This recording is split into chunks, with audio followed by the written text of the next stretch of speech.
The history of our story began long ago. At one point in time, around 3 billion years ago, we were floating around as little tiny atoms in the little Petri dish of the world. Fast forward to around 6 million years ago, and we see the emergence of the first hominids, the family of primates that include humans. 1.9 million years ago, Homo erectus was the first species to leave Africa and colonize other parts of the world. They had larger brains than their primate ancestors. Around 400,000 years ago, the first evidence of the Neanderthals. Their bodies were adapted to the cold environments of Europe and Western Asia. Their distinctive facial features were some of the most human-like ever seen. Then came us, the only surviving species of the Homo genus. But how did Homo sapiens rise into a global dominance through the mechanism of civilization?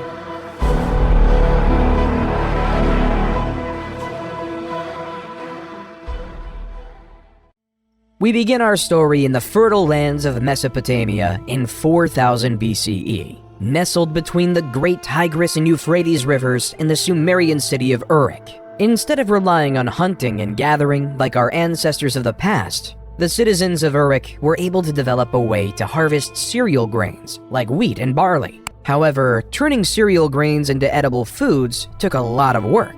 In the beginning, they had to use an invention called a hand mill, which consisted of 2 stones. As the grains were crushed between the 2 stones, the flour was collected in a container and stored for future use. This was the start of something great. This complex, strenuous process was our modern world's first example of agriculture. We no longer depended on hunting animals or picking berries for our food. Rather than using human ingenuity, we can create our own food source. This allowed Uruk to prosper into a place with over 50,000 residents. However, this change did have a change on the human body. The average height of men drastically shrunk from 5'9" to 5'3", and for women they shrunk on average from 5'3" to 5 feet. Instead of being the super athletes we were of the past, we were smaller, less noticeable farmers. People also became landlocked, changing the very essence of what it means to be human. In the early 3000 BCE, according to legend, King Gilgamesh began his rule as a Sumerian king of his region.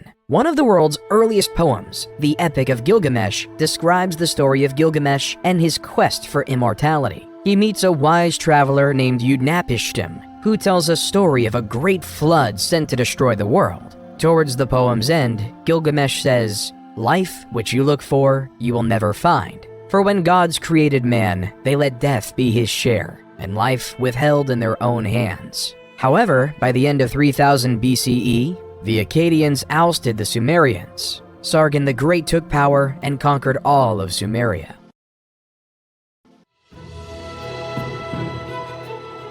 While in the Indus Valley in modern-day Pakistan, a new civilization was growing. The Indus Valley Civilization, 3300 to 1300 BCE, was most notable for its highly advanced toilet system. The toilets were built with a seat and a chute that led to the underground drainage system. The sewage was then carried away from the homes through a network of covered drains, preventing disease spread. The waste was treated and disposed outside of city limits, helping to keep the cities clean and hygienic. While in Egypt, they were more consumed with building pyramids than basic human plumbing.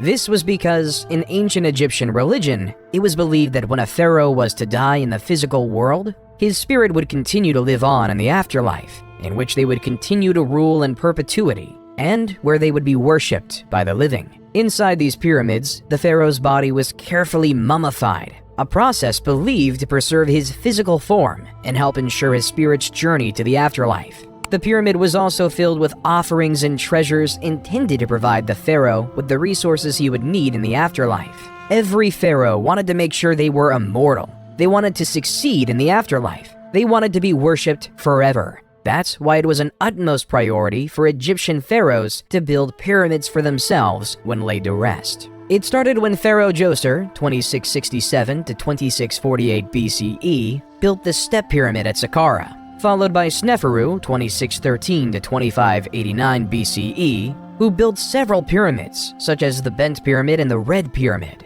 Then came the pharaoh Khufu, 2589 to 2566 BCE, who built the famous Great Pyramid of Giza in a labor-intensive 20-year process, one that the world still marvels at today. Khufu was then followed by pharaohs Khafre and Menkaure, who built the slightly smaller second and third pyramids of Giza, respectively. While over in China in the year 2100 BCE, the first Chinese dynasty was upon us. Like the people of Mesopotamia, the Chinese were ever reliant on agriculture, producing rice, wheat, and barley among other crops. However, as legend has it, the Yellow River flooded. These massive floods would destroy all the crops, leading to massive famine and suffering. However, not all was to be lost because Yu the Great was on his way. Yu was so distraught by this problem that he would spend his days traveling up and down the Yellow River. He found ways to divert the rivers by building levees and dikes so that he could regulate the waterways. Then, after 13 years of hard work, the floods could no longer wreak havoc on the land. The people were overjoyed, and Yu was hailed as a savior. That was the start of the first Chinese dynasty, the Jia dynasty. Though the accuracy of this tale is questioned by historians, it does establish an important precedent. The idea is that power ought to follow one's merit. An individual who deserves absolute power shall have absolute power. This idea would shape the world for years to come and cause the people of ancient China to follow him to create the first ever Chinese dynasty.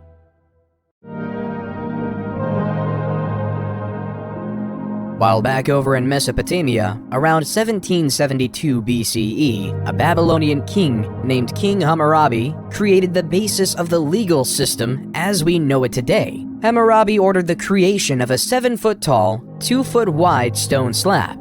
Written on it was a system of 282 laws that each citizen of his kingdom was to follow. Such laws included various laws such as Law 1, if a man brings an accusation against another man, charging him with murder but cannot prove it, the accuser shall be put to death. Law 196, if a man destroys the eye of another man, they shall destroy his eye. Law 197 says, if he breaks another man's bone, they shall break it. Law 199, if he destroys the eye of a man's slave or breaks the bone of a man's slave, he shall pay 1/2 his price. However, what King Hammurabi did was create a society based on laws. He laid out strict laws, placing people into certain castes of life and value. Everyone was worth a different amount based on what class they were in society. There was no illusion of equality in ancient Babylon. Instead, it was pretty clear the value of a noble's bone was worth more than a plebeian's, which in turn was worth more than a slave's.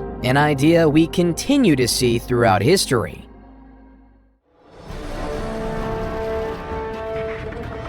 While in modern-day Turkey, a lesser-known civilization came to power, the Hittites Empire under the charismatic rule of the leader Labarnus, 1680 to 1650 BCE. He was a skilled ruler with a single vision in mind, uniting the Hittite city-states under a single rule. Labarnus led his army from city to city, conquering neighboring city-states and making alliances with their leaders. He was a shrewd diplomat, and he used his diplomatic skills to win over the hearts and minds of the people. Eventually, Labarnus became the ruler of all the Hittite city-states and established the empire. He was a just and fair ruler and was loved by his people. Under his rule, the Hittites prospered, and their territory expanded, leaving them right next to their neighbors in Egypt.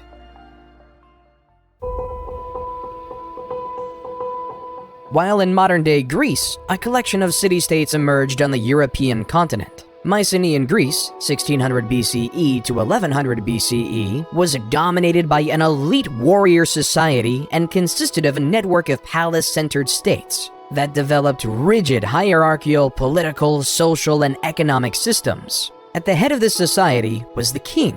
However, unlike a unified civilization, each city was on its own. A city-state is a city that, with its surrounding territory, forms an independent state. The development of city-states such as Troy, Mycenae, and Pylos start to grow. The first remnants of the Greek written language, known as Linear B, also started to emerge. The first record of any Indo-European Greek record we have today.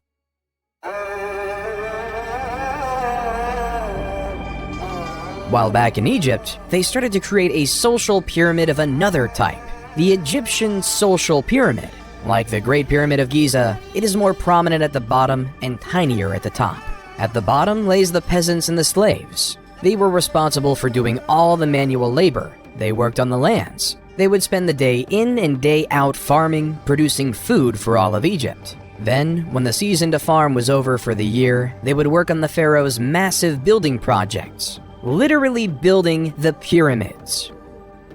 Slightly above the slaves came the artisans. They were the stonemasons, the plasters, and the sculptors who created the exuberant art the wealthy desired, and for Egypt is most known for today. Then came the merchants, who spent their days navigating the Nile, trading gold, papyrus, and linen to anyone who could afford it. They were well respected and able to make a healthy profit by selling. Then came the scribes. These masters of the world would go to specialized scribe schools just to master the language of ancient Egyptian hieroglyphics. In practical use, these scribes took account of the stores of food, various tax documents, and even the daily lives of the pharaoh. After the scribes came the soldiers. The soldiers were tasked with protecting the Egyptian empire. They dedicated their lives to defend or make preemptive strikes against their enemy. Generally, they were well fed. Then, near the top, came the bureaucrats. These high-ranking government officials did essential tasks at the top of society, like the viziers, who ran the logistical tasks necessary to run a civilization. The priests oversaw taking care of the temples to ensure the gods were well cared for.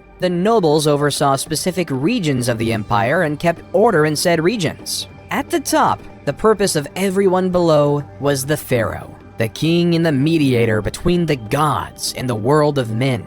The pharaohs will be known to be supreme, and all must succumb to it. When the pharaoh dies, he will be buried in a pyramid in which he will help eternally rule over the Egyptian empire. Egyptian society was created to serve the pharaoh. Taxes were taken from the farmers for the pharaoh, and artisans made unique crafts for it. The merchants ensured the pharaoh was well supplied with the needed goods. The scribes would follow the pharaoh and record his thoughts. The soldiers made sure his empire was protected. The bureaucrats did the jobs the pharaoh couldn't do, while the pharaoh sat at the top and communicated with the gods. Pharaoh Ramses II, 1279 to 1213 BCE, accomplished many extraordinary things by living in this social system. He orchestrated the construction of the Temple of Abu Simbel, the Ramesseum, and the Temple of Karnak. He was also able to grow the Egyptian empire and reconquer lands lost by other pharaohs, except for the land claimed by the Hittite Empire.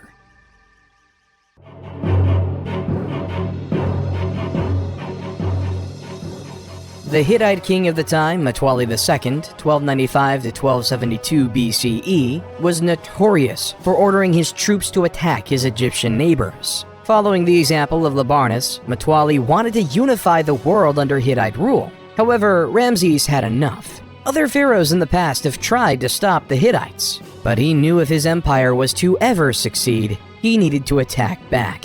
His target is the city of Kadesh. Ramses rode in on his chariot with 4 divisions of 20,000 men ready to dominate and kill Mtwali. However, the Hittites already knew of the incoming Egyptian invasion through espionage. They fortified their city with 40,000 of his own men. A war was about to commence. Ramses decided to split up his divisions to force Mtwali out, but yet Mtwali never did.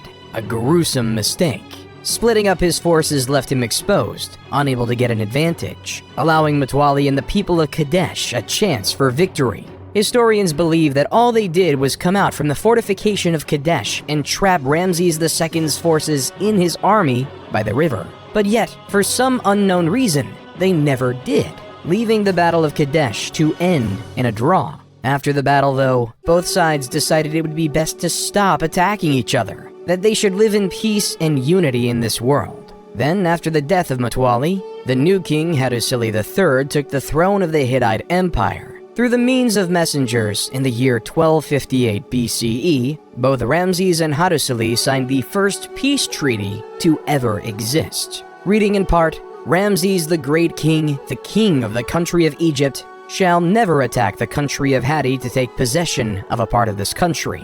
And Hattusili, the great king of the country of Hatti, shall never attack the country of Egypt to take possession of a part of that country. Then, a period of friendship occurred between these two once warring nations. The Hittites were skilled in metalwork and taught the Egyptians to make superior weapons and tools. At the same time, the Egyptians, master of agriculture, shared their knowledge with the Hittites. Trade for the benefit of both civilizations. Both civilizations prospered because of this. Peace can lead to prosperity. The agreement was kept in place until around 1200 BCE because that's when the Hittite Empire fell, because of the constant attacks they faced from the Sea People, leaving the Hittite Empire to be lost in the state of history.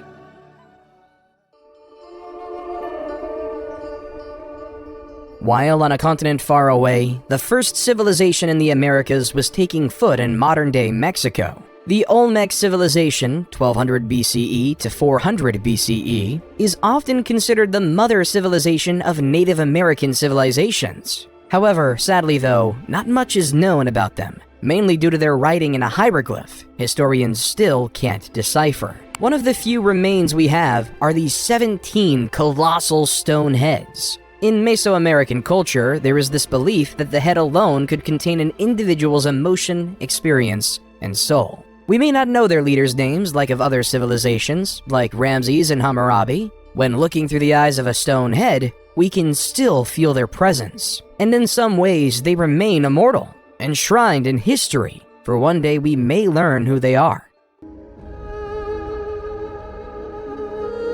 While in the east, the Zhou dynasty, 1046 to 256 BCE, in China was taking its stride. The Zhou dynasty gained power because of the failures of the less critical Shang dynasty. They believed in the idea of a mandate from heaven. This resulted in 4 principles in the Chinese dynastical structure that would be repeated repeatedly. 1. Heaven grants the emperor the right to rule. 2. Since there is only one heaven, there can only be one emperor at any given time. 3. The emperor's virtue determines his right to rule. And 4. No one dynasty has a permanent right to rule. A ruler in dynasty could lose the mandate from heaven, and the heavens weren't always on the side of the rulers. Over time, it will fade into another dynasty.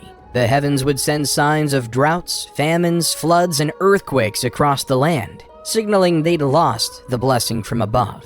This is how the Shang dynasty fell, and the Zhou dynasty grew to prominence. The Zhou dynasty brought another style of government and the creation of feudalism.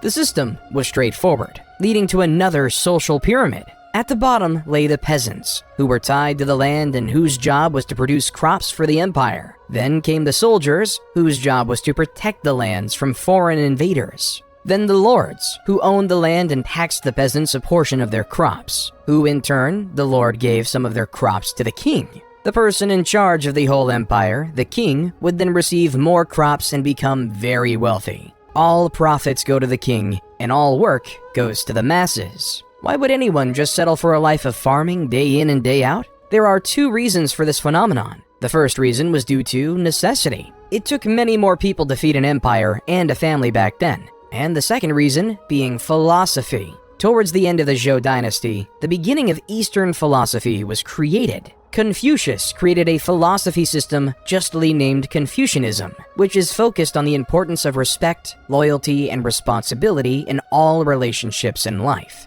A central concept of Confucianism is called Li, which can be translated as rituals, customs, or manners. Li refers to the formal and informal social conventions that guide societal behavior. It is seen as maintaining order and harmony in social relationships, while Lao Tzu created another philosophy called Taoism. The word Tao means the way or the path, and Taoism teaches that individuals should seek to align themselves with the natural flow of the universe, rather than fighting against it. Live your life as peacefully with yourself as possible, and don't worry about external things outside your control. Just focus on your farming. One of the most famous contemporaries from Taoism is the idea of yin and yang, representing complementary and interdependent forces in nature, such as light and dark, hot and cold, or masculine and feminine. Taoism teaches that by balancing these opposing forces, individuals can achieve harmony and fulfillment.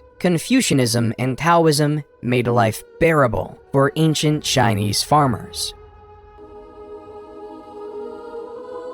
But as time progressed, the city-states that occupied ancient Greece grew. Around 800 BCE, the Greek city started to realize that the land they occupied was practically infertile. So to produce an essential staple of grain, they had to import it. Hence why the Greek states had to colonize the world around them. The city-state Miletus, at its height, had over 90 colonies throughout Europe, producing food for the Greeks. At its height, the Greek had set up colonies from modern-day Marseille in France to Rostov-on-Don in Russia.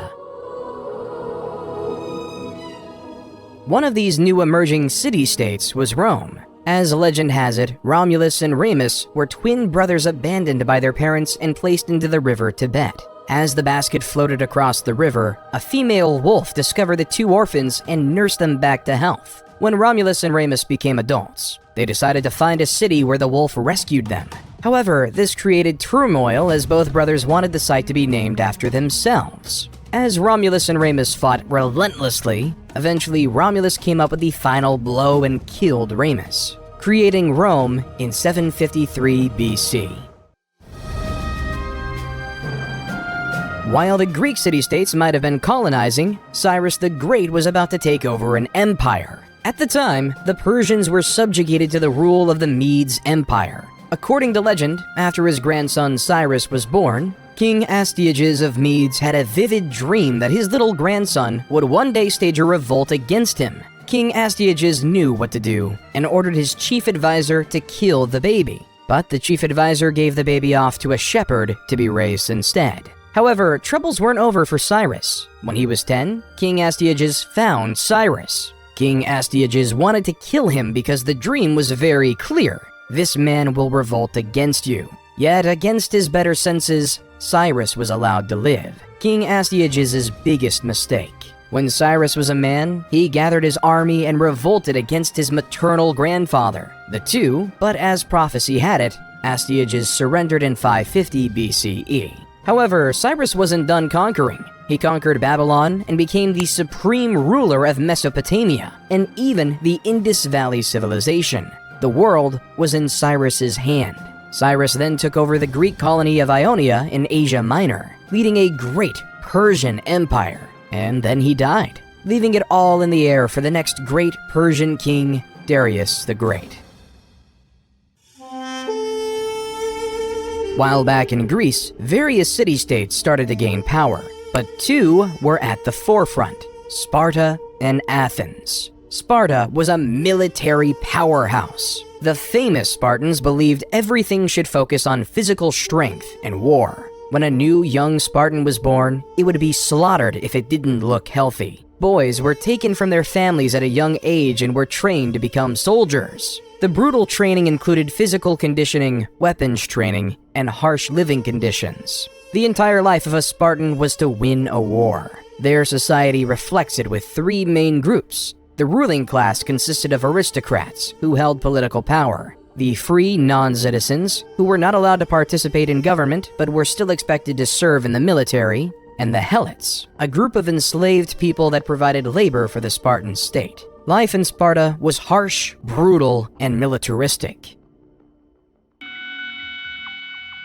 While their neighbors up north were experimenting with this idea of democracy, Athenian democracy was a highly complicated mess. There were two branches, the Council of 500 and the Assembly. The Council of 500 was selected randomly by a process known as sortition. Athens itself was made up of 10 different tribes. Each tribe was responsible for providing 50 citizens to serve for 1 year in the Council of 500 via random selection. Each eligible citizen would be given a personalized token. Those tokens were inserted into a particular machine called a clariturion. This long-lost technology included tubes and balls, which somehow selected 50 residents of each tribe to join the illustrious Council of 500. While in the Assembly, there was a system in place that said that every single citizen had a vote. Of course, to be a citizen, you had to be a male and not a slave, and either born in Athens or to Athenian parents. The Council of 500 would create the agenda for the main assembly to vote on because over 30,000 people could have a vote at any given time. It was total chaos. So to quell this, the council would nominate 9 presidents the morning of the meeting, and it was their job to ensure all the rules and procedures were being followed. Since they were appointed right before the assembly met, they were almost impossible to bribe. Somehow, the assembly would loudly vote on whether a bill would pass. They would vote on matters like appointing generals, various laws, and other government bureaucracy. However, not everyone liked this Athenian democracy. The famous Greek philosopher Plato thought the idea was barbaric. In Book 6 of his seminal book, The Republic, Plato writes, "The true navigator must study the seasons of the year, the sky, the stars, the winds, and all the other subjects appropriate to his profession if he is really fit to control the ship. Think that it's quite impossible to acquire the professional skill needed for such control, and that there's no such thing as the art of navigation." How much could a randomly selected member of the Council of 500 really know? How much could he fully contribute to society? Should we allow a random member of society to have any power? Instead, Plato would advocate for the idea of a philosopher king, a man who studies wisdom, logic, and reasoning, a man who dedicates his life to understanding how to be just, a man who will become the navigator of wisdom.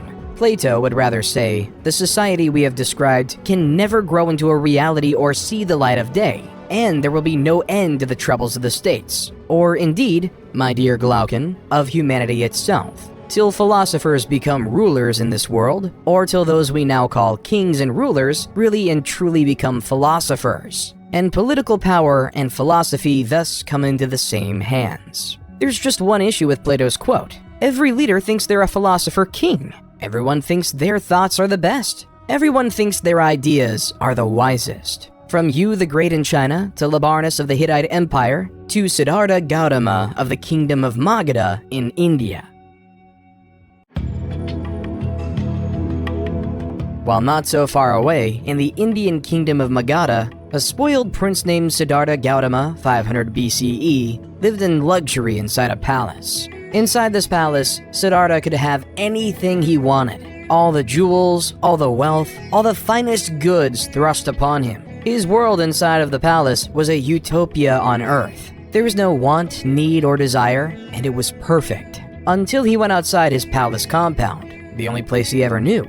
As he took his first steps outside of his palace, what he saw struck a chord. He saw an old man dying right on the street in front. He realized that the human experience wasn't something that was perfect and sublime. Instead, it was death. As Gilgamesh realized many years ago, this was an inevitable part of the human experience. Siddhartha left his life of luxury behind and began a quest for knowledge and enlightenment. He studied with spiritual teachers and meditated for many years, searching for answers to life's big questions. Finally, after 6 years of seeking, he sat down under a fig tree and meditated until he achieved enlightenment. Enlightenment is a state of inner peace, in which one has transcended the limitations of the ego and is in touch with a universal consciousness or divine essence. It isn't a fixed and permanent thing, but rather an ongoing process of growth and development. But under that fig tree, Siddhartha became known as the Buddha, or the Awakened One.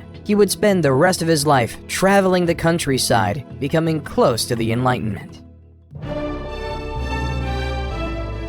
Darius was determined to follow in his father's footsteps and take over the world. After finalizing their rule over the city-state of Ionia, the Persians were on a quest to take over Greece. Darius and his 20,000 men came to the city of Marathon in the year 490 BCE, a city 26.2 miles away from Athens. The Athenians were vastly outnumbered, with only 10,000 men. As the Persians were trying to regroup, the powerful Greek hoplites crushed the weaker Persian foot soldiers by routing the wings before turning towards the center of the Persian line. The remnants of the Persian army fled to their ships and left the battle. Early historians believe the battlefield littered 6,400 Persian bodies, while the Athenians lost only 192. So the Persians retreated, and an Athenian messenger named Pheidippides ran the 26.2 miles from Marathon to Athens, exclaiming with joy how the Athenians just beat the mighty Persian Empire.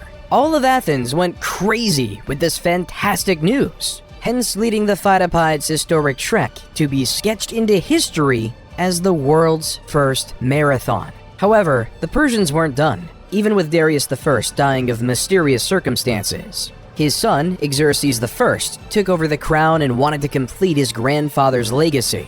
In 480 BCE, Xerxes I wanted revenge, so he brought his enormous invasion force of over 100,000 soldiers and was dead set on conquering Greece. Then, at a narrow pass at Thermopylae, the Spartan king Leonidas had his force of 7,000 Spartans maintain the defense. Leonidas knew of his disadvantage and developed a bold and daring plan to defeat the Persians. Rather than waiting for the Persians to attack, Leonidas ordered his soldiers to make a surprise attack on the Persian camp, catching the Persians off guard and disrupting their formation. Despite their success, the Greek army was ultimately overwhelmed by the Persians, who attacked from all sides and eventually broke through the Greek defenses. Leonidas and his soldiers fought with courage and determination. Still, they were ultimately defeated. Then came the Battle of Salamis, where the Greeks could change the tilt of the war in a naval battle between the 500 Persian trireme and 300 Greek trireme. It didn't look good for the Greeks. Still, the great Athenian general, Themistocles, employed his plan to move the Persian fleet into the narrow straits of Salamis and hit the enemy fleet so hard that it had nowhere to retreat. After a massive sea battle, Themistocles won Greece the victory and changed the face of the war. The Persians still had their goal: conquer the Greek city-states. Xerxes had returned to Persia, leaving Persian general Mardonius in charge of the Persian force for most of the significant battle yet. After diplomatic talks ceased, Persia knew they had to attack. As the Persians sent their troops to Plataea, the Greeks knew they had to work together. With 30 various Greek city-states working together, they were able to field a massive 110,000 hoplite army with the primary purpose of defeating Persia. Though that was nothing compared to the estimated 150,000-man army of Persia. The battle was fierce and intense, with both sides fighting with ferocity and determination. The Greek hoplites continued to be effective against the Persian cavalry and archers. The Greeks also strategically used the terrain, fighting on a slope that helped offset the Persian numerical advantage. In the end, the Greeks defeated the Persian forces and secured a decisive victory. The Persians suffered heavy losses, and Mardonius was killed in the fighting. The Battle of Plataea marked the end of the Greco-Persian Wars and the Persian threat to Greece.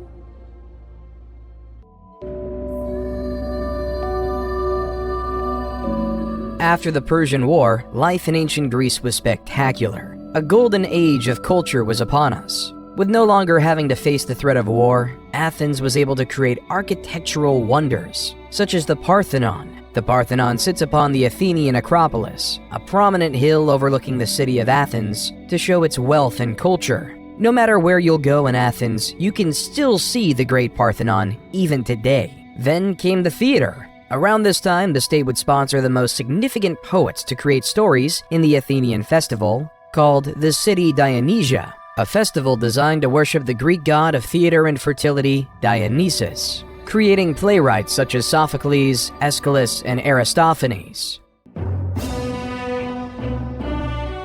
States were hungry for power. Athens was recruiting city-states into their Delian alliance, while Sparta was recruiting city-states into their Peloponnesian alliance. Both Sparta and Athens felt like they should control the city of Korkia, hence why in 434 BCE, war was upon the Greek peninsula, resulting in naval battles such as the Battle of Siblos and the Battle of Pylos. By 421 BCE, a short peace was negotiated. However, this peace would not last, and Athens had their eyes on Sicily. Initially, the expedition was going well. The Athenians established alliances with several Sicilian cities, and won several minor skirmishes against the Sicilian forces. But soon, Alcibiades, one of the greatest naval generals in history, was recalled to Athens to face charges of sacrilege. The Athenian fleet was left without his leadership. In his absence, the expedition began to unravel. The Athenians could not take the city of Syracuse, which had fortified its defenses and was well prepared for a siege. The Sicilians were aided by reinforcements from Sparta, which saw an opportunity to strike a crippling blow against its arch-rival Athens. The Athenians suffered from a lack of supplies and were plagued by disease. At the same time, the Syracusans launched a series of surprise attacks and ambushes. Finally, after months of grueling fighting, the Athenian fleet was destroyed in a decisive battle. Thousands of Athenians were killed, and many more were captured and enslaved. A decade after that, Athens fell to the Spartans. The age of legendary Greece was now over. Both Athens and Sparta were significantly weaker, never to regain the same power they once had, leaving the world ready for a philosopher king to conquer it all. Then, in the east, the mandate of heaven was up. The Zhou dynasty, after a long 800-year rule, it was deemed by the heavens that their empire was up, which led to a period known as the Warring States, 474 to 221 BCE. This resulted in Han Fizi, who created a new philosophy called legalism. Followers of legalism believed that people were inherently selfish and would only act in their own self-interest, and that the only way to keep them in line was through a system of rewards and punishments that was clear and consistently enforced. This resulted in Fizi claiming that the best way to achieve social order was by establishing a powerful ruler responsible for enforcing the law and punishing wrongdoers. He also believed the ruler should have complete control over the military, the economy, and society. While in the heart of the Oaxaca region of Mexico, the Zapotec civilization started to flourish. The capital city of Monte Alban was being built on a mountaintop overlooking the entire Oaxaca Valley. Perched on the mountaintop overlooking the Valley of Oaxaca, the city was home to a ruling elite who oversaw a hierarchical social structure that included middle-class artisans and lower-class farmers. The people of the Zapotec civilization were known for their innovative agricultural practices, including the cultivation of maize and other crops, which sustained their communities in times of drought and other environmental pressures. They also developed an early writing system, which used a combination of symbols and glyphs to represent words and ideas. They developed an advanced calendar system based on 260-day and 365-day solar cycles. In Greece, during the year 356 BCE, in the city of Pella in the Kingdom of Macedon, the greatest commander in history was born. Alexander the Great grew up knowing he would be a leader, and was the son of King Philip II and Queen Olympia. But the teacher was much more impressive. Since he was a kid, Alexander was tutored by Aristotle. Aristotle is the man who is known as the father of logic. He created the fields of biology and taxonomy by introducing a way to think called the scientific method, a method that is still taught in schools to this day. He also wrote extensively about philosophy, ethics, and art, changing the face of the world as we know it today. This is the man who was in charge of teaching Alexander the Great. Alexander was 20 when his father was assassinated, but his excellent education allowed him to take over the rest of the world. After his father died in 336 BCE, Alexander was hell-bent on keeping his family's power. So when the Greek city of Thebes decided to revolt, Alexander and his army marched 240 miles in 14 days. When Thebes refused to surrender, he razed the entire city to the ground, and 6,000 were killed, and the rest were sold into slavery. The rest of the Greek city-states recoiled in fear, allowing Alexander to do as he pleased, leaving for his new target to be Persia and the new Persian king, Darius III. In 333 BC, Alexander faced the Persian army at the Battle of Issus. This significant engagement saw the Persian king Darius III defeated and forced to flee. Alexander then captured several key cities, including the vital port of Tyre, which had resisted his initial siege. In 331 BC, Alexander faced Darius III again at the Battle of Gaugamela, near the Tigris River in modern-day Iraq. Despite being outnumbered, Alexander won a decisive victory using superior tactics and mobility. The Persian army was shattered, and Darius III fled once again. Alexander then proceeded to capture the Persian capital of Babylon and took control of much of Mesopotamia. He continued his campaign eastward, winning battles in what is now modern-day Iran and Afghanistan. In 330 BC, he captured the Persian capital of Persepolis, a city of great wealth and cultural significance. But Alexander wasn't done. He wanted to expand eastward, eventually crossing the Hindu Kush Mountains into India. However, his troops grew tired of the endless fighting and refused to go any further, and Alexander was forced to turn back.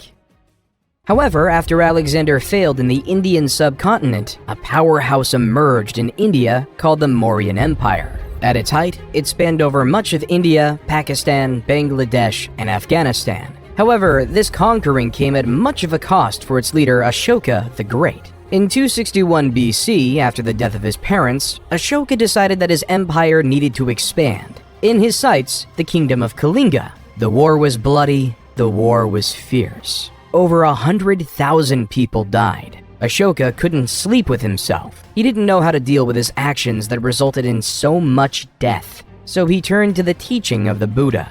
Under Ashoka's rule, the Mauryan Empire became known for supporting Buddhist teachings and promoting nonviolence. Ashoka issued a series of edicts inscribed on rocks and pillars throughout the empire that promoted principles such as kindness, respect for all religions, and the abolition of slavery. Certain traits were not shared in the West by Alexander. In the West, it was deemed honorable to die in combat, and a hero's death would be remembered forever. A farmer will die in anonymity. Alexander died a few years later in Babylon at the age of 32. Throughout his expedition, Alexander was spreading Greek ideas founded by his once wise teacher, bringing the rise of Greek ideals across the land, starting the seeds of the Western cultures we see today. Once Alexander died, his empire just could not sustain itself. His generals feuded as to who should be the leader of this great empire. Everyone wanted power, yet in fighting, left to waste in oblivion. Eventually, in 323 BC, after senseless wars, the Greek generals divided the world into three major empires: the Ptolemies in Egypt, the Seleucids in the east, and the Antigonids in Greece. Ptolemies, one of Alexander's generals, led Egypt into a period of prosperity. Inspiration by his former leader, Ptolemies built the Library of Alexandria, a hub for an intellectual scholarship. Intellectuals from all over will come to the library to exchange ideas and thoughts throughout the world, leaving us to have great philosophers like Plato and Aristotle to be the backbone of our culture. While the general Seleucid was given the keys to the city of Babylon.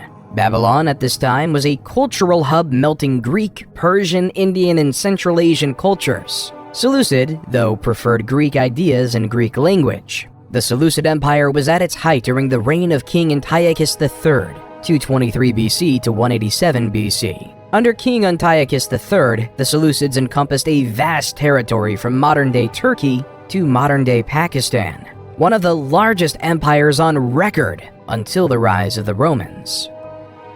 While the Antigonids did not have nearly as much success. By the time Antigonids I took power, the Greeks were just a shell of what they once were. The age of the Greeks was behind us. The Ptolemies, the Seleucids, and the Antigonids went astray from the Roman Empire.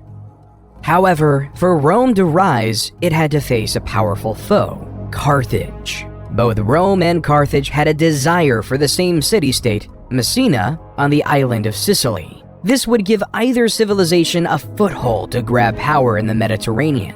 The First Punic War was upon us, and after 20 years of fighting, in the year 241 BCE, and the defeat of Carthage, the Treaty of Lutatius was signed. The peace, though, was short-lived. In 218 BCE, the Second Punic Wars began when the Carthaginian general Hannibal invaded Italy with his army, including elephants, to conquer Rome. Hannibal won several early battles, including the Battle of Cannae in 216 BCE. Still, he was ultimately defeated by the Roman general Scipio Africanus at the Battle of Zama in 202 BCE. The war resulted in the complete defeat of Carthage, which was forced to cede its territories to Rome, and the end of the Carthaginian Empire. There was no doubt in the world anymore that it was time for the Romans to take charge in the West.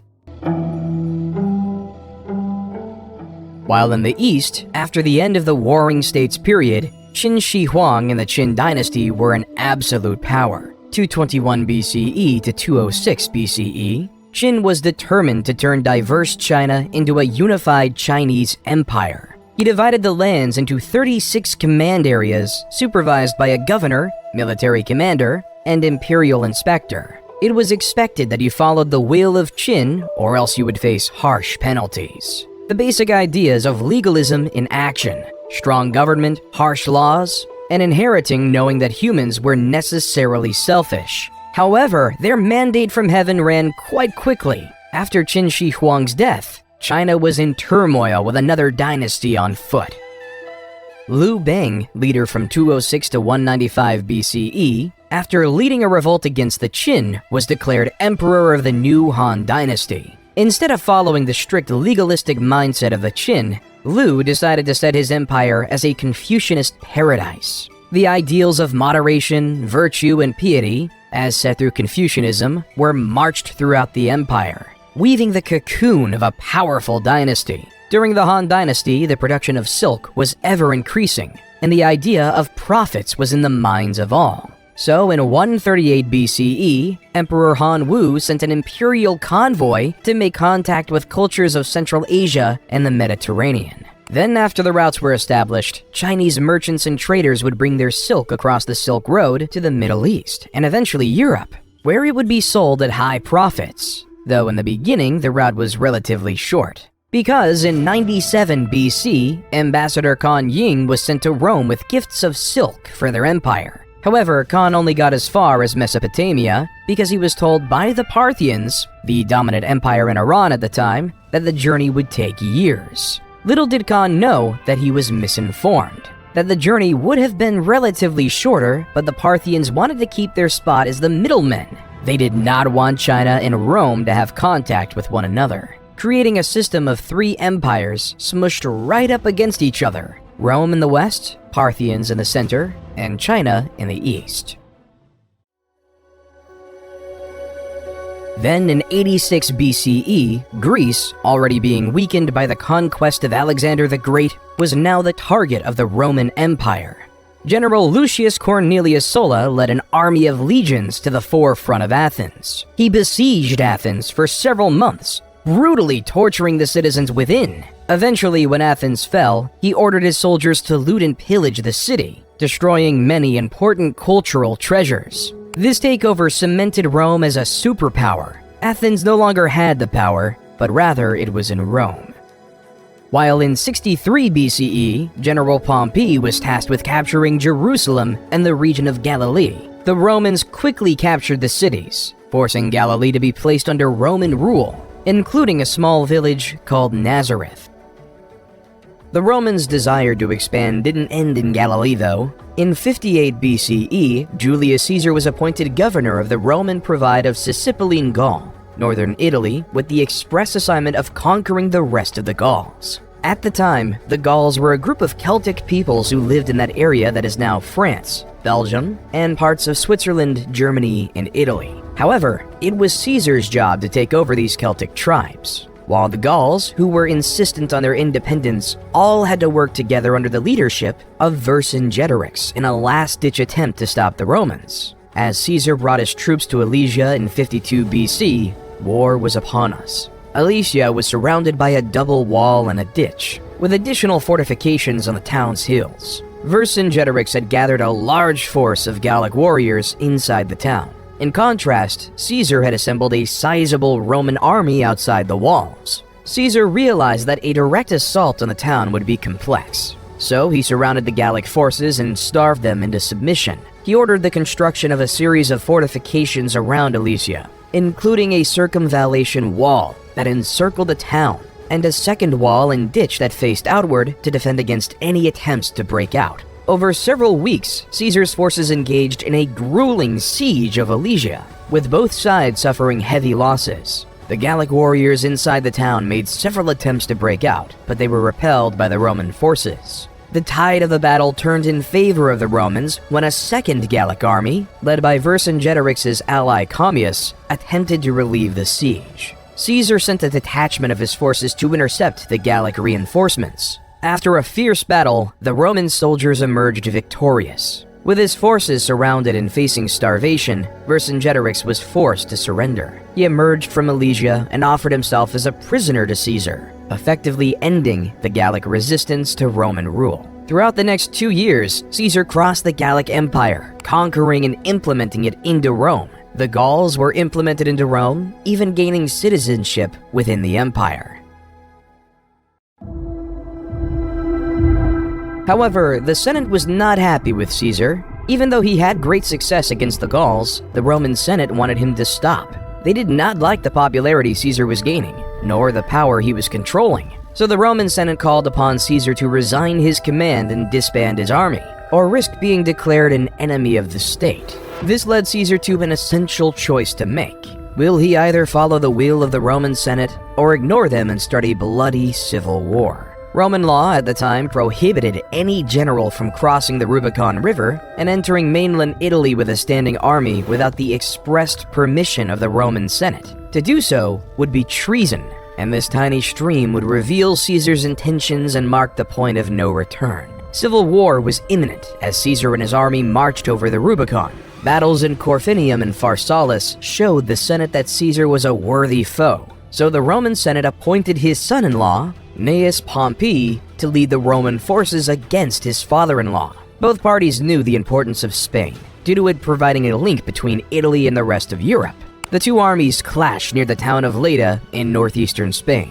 Caesar's army was significantly outnumbered, but he could use his superior military tactics and training to gain the upper hand in the battle. After several days of intense fighting, Caesar emerged victorious, forcing Pompey's forces to retreat, declaring Caesar as the new leader of Rome. When Caesar made it back to Rome, the crowds were chanting, "Hail Caesar! Hail Caesar!" The people then decided that he would be the dictator of Rome for life. Caesar immediately set to work, implementing a series of reforms and policies aimed at improving ordinary Romans' lives and strengthening the central government's power. He ordered the construction of new infrastructure, such as roads, bridges, and aqueducts, which helped to connect different parts of the city and improve trade and commerce. Caesar also enacted a series of political and social reforms, including granting citizenship to many people living in the Roman Empire and creating new laws and customs that were based on Roman practices. He encouraged the spread of the Latin language and culture throughout the city and established the Julian calendar, which is the basis of the calendar we use today. However, Caesar's reign was short-lived, because 2 years later, in 44 BC, he was stabbed to death by two loyal senators, Cassius and Brutus. The assassination of Caesar led the Roman world into disarray. The world was filled with factions, vying for government control without a strong leader. Octavian, Caesar's son, who was 18 then, came to Rome to claim his inheritance and assert his place in the political landscape. He quickly aligned himself with Caesar's loyal lieutenant, Mark Antony. Together, they defeated Caesar's assassins at the Battle of Philippi in 42 BCE. However, tensions soon arose between Octavian and Antony as both men vied for control of the Roman Empire. In 31 BCE, their forces clashed in the naval battle of Actium, which resulted in Octavian emerging as the clear victor. Antony fled to Egypt with his lover, Cleopatra, and the two committed suicide the following year. With Antony's defeat, Octavian emerged as the undisputed ruler of Rome. In 27 BCE, he was appointed Augustus and became the first Roman emperor.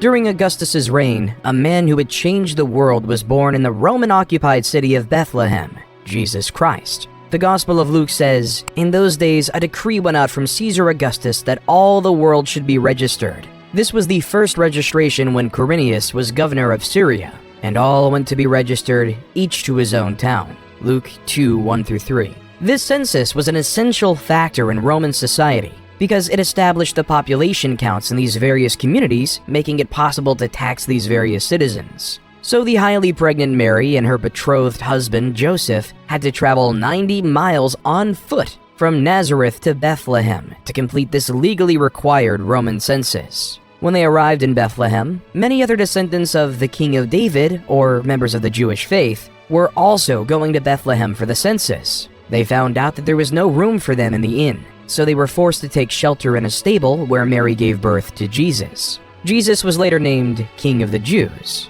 After Jesus' birthday and the completion of the census, Mary and Joseph returned to Nazareth with their extraordinary son. As the years of Jesus went on, stories about him grew. More and more followers began to worship Jesus as their Messiah. They claim that he can catch an endless amount of fish. They claim that he can cure the blind. And they claim that he was the Son of God. So these followers, specifically his disciples, started to write down his entire life journey. 4 of his closest disciples, Matthew, Mark, Luke, and John, wrote down the main chunks of the book in these parts called Gospels. Each of these Gospels covered almost all of the same events, the narrative life of Jesus Christ. This narrative testimony of a child born in a stable changed the world forever.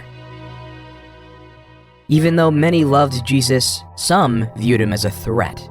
Emperor Tiberius succeeded Augustus and reigned from 14 AD to 37 AD. Tiberius was notorious for his delators, a network of informants rewarded for spying and reporting on suspected traitors and criminals. Criminals reported on by the delators had to face a treason trial, often resulting in executions or forced suicides. His prefect of Judea at the time, Pontius Pilate, was no stranger to the harsh punishment of traitors. As Jesus was influencing more and more people, he became more of a political threat. So, following the guidelines of Emperor Tiberius, Pilate was given no practical political choice other than to execute Jesus on the cross. Roman law was evident then. One must follow the emperor's will, or else they will perish. As Jesus was crucified on the cross, a new religion was born: Christianity.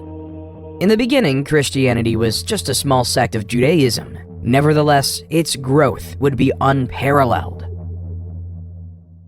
Paul of Taurus would take the word of his chosen Lord across the known world. From Greece to Turkey to Syria, the word of Jesus Christ spread. His missionary tales are now documented in the New Testament as the Book of Acts. The more Paul went to different places, the more followers he gained. On the same token, it created more enemies. The divide between monotheism and polytheism was on the rise. It was beginning to get a lot tougher for Romans to accept a religious population that didn't believe in gods like Mars and Jupiter. So when the Great Fire of Rome occurred in July of 64 AD, Emperor Nero quickly blamed it on the Christians. The Great Fire was an event that destroyed 2/3 of the city of Rome. So, in order to pay for these massive repairs, Nero instituted heavy tributes across the empire. To meet at least a proportion of the costs, Nero also started to print more Roman currency, creating an inflationary effect for the first time in the empire's history.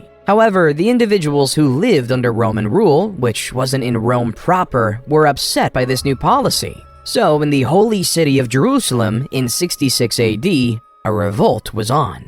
At first, the first Jewish revolt succeeded, and the Jewish forces quickly expelled the unprepared Roman army. Then, the rebels gained some traction in the neighboring villages in Galilee. In response, the Roman Emperor Nero sent the general Vespasian to meet the Jewish forces, an endeavor that pushed most rebels into Jerusalem proper by the time Vespasian was proclaimed emperor in 69 CE. Then, around Passover in 70 AD, Vespasian and his forces sieged the city, depleting it of food and water within the walls of Jerusalem. The Jews started to quarrel within, leaving them more vulnerable to attack. By August, the Romans breached the defenses, killed much of the population, and destroyed many of their holy sites. With the Jews decimated, the strength of polytheism lived long. Then, in 98 to 117 AD, under Emperor Trajan, the Roman Empire was able to expand its greatest territorial extent, spanning all the way from modern-day Britain to the Persian Gulf. Roman rule was everywhere. Well, except for in the Americas, because the Romans didn't even know they existed. In the Americas, we can see the growth of various civilizations across the Andes located in modern-day Peru and Chile.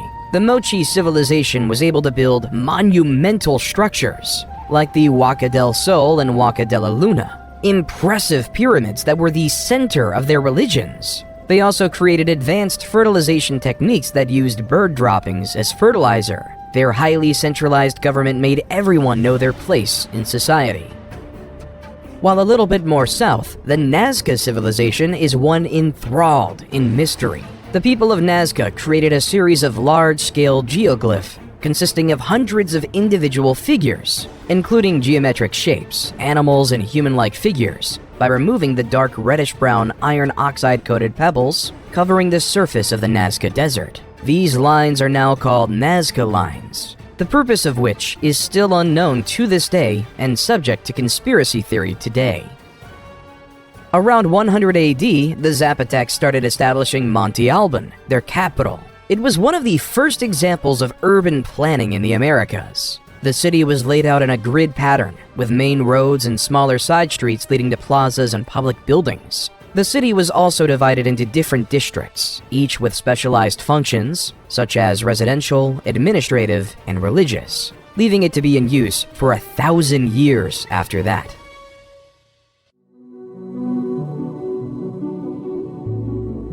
While back in Rome, after the end of Trajan's reign in 117 AD, a new emperor with a purpose was in hand. Hadrian was a man tasked with a near impossible: keeping the massive Roman Empire under one rule. He first had to deal with a crisis with a newly colonized Roman Britain. Like their predecessors in Judea, the Roman Brits did not like being Roman, so they started to cause unrest, and in the eyes of Hadrian, a real threat of revolution was on his mind. So Hadrian had ordered a massive wall, aptly named Hadrian's Wall, which spanned almost coast to coast, keeping it sunk in the conquered people's minds that the Romans were here, staving off revolution in one region. However, in Galilee, things weren't as peaceful. Simon Bar Kokhba led a rebellion of the Jewish people to free themselves from Roman rule. As you see, Rome was developing a new city, called Aelia Capitolina, over the ruins of Jerusalem, from the last revolt with temples dedicated to polytheistic gods like Jupiter.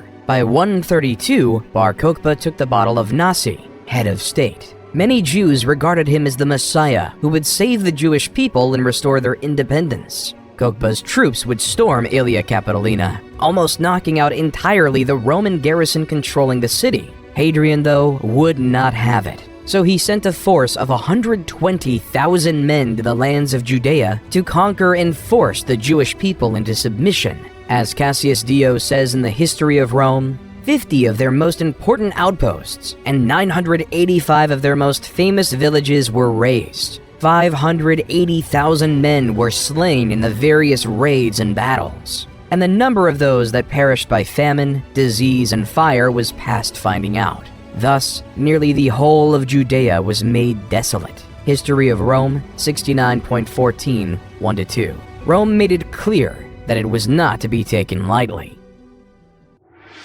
While in China, the message was quite different. The ideas of Buddhism were spreading, along with the Chinese philosophies of Confucianism and Taoism, and built a dynasty.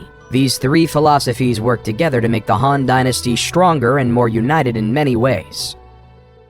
While in America, the Mayan architects went across northern Petén and designed a series of short, broad temples with wide staircases flanked by enormous stucco masks. These stucco masks were made of plaster, and some burned and powdered limestone. The Mayans built these stone armatures into elaborate deity faces to capture the soul of the gods and bring it to the people. A temple like the E7 sub, yes, historians name Mayan temples like military submarines, is a pyramid with 16 stucco masks. Each allows us to go deeper into the souls of these deities of the past. In the Middle East, a new empire was emerging with roots in the past. A man named Ardashir claimed to have royal blood that traced all the way back to Cyrus the Great. Ardashir claimed that he should be the true ruler of the Persian Empire, not those frauds of the Parthians. Ardashir was able to unite the various tribes of Persia. In 224 AD, Ardashir I led his forces against the Parthian king Artabanus V in a significant battle at Hormozgan. The Sasanian forces, known for their cavalry, defeated the Parthians and captured Artabanus V. With this victory, Ardashir I declared himself king and established the Sasanian Empire. Ardashir I quickly established a centralized government and built a new capital at Ctesiphon on the Tigris River. He re-established the Zoroastrian religion, which had been suppressed by the Parthians, as the empire's official religion. He also built a powerful military machine with skilled cavalry and archers. He began to expand his territory by conquering neighboring regions. As the Parthians were on their way out, so were the Han. The Han dynasty's downfall was marked by political instability, economic problems, external threats, internal rebellions, and power struggles. The weakening of central authority allowed regional warlords to seize power, and the government's attempts to address economic issues were unsuccessful. External threats and rebellions weakened the dynasty even further. A warlord named Cao Pi declared himself emperor and established the Wei dynasty, officially ending the Han dynasty.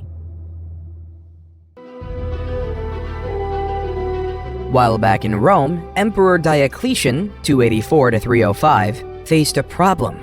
Rome was becoming too large and impossible to manage. So Diocletian created the Tetrarchy and divided the region into 4, where each region was governed by a separate emperor. Within the Tetrarchy, there were 2 types of emperors, Augustus and Caesars. Diocletian chose Maximian to be his equal to Augustus. In contrast, Galerius and Constantius were appointed to be Caesars. However, this system created uncontrolled chaos and anarchy. Each emperor had desires for power and ambition, and it all came to a head in 305 when power shifted. Both Diocletian and Maximian retired, and in 306, Constantius died. 3 out of the 4 original leaders were left out of the system, leading to a power vacuum to come. Emperor Constantine the Great was appointed by his father's army unilaterally as an Augustus and a Caesar at the same time to replace his father. At the same time, Maximin's son Maxentius felt as though he should have been appointed Caesar instead of Valerius Severus.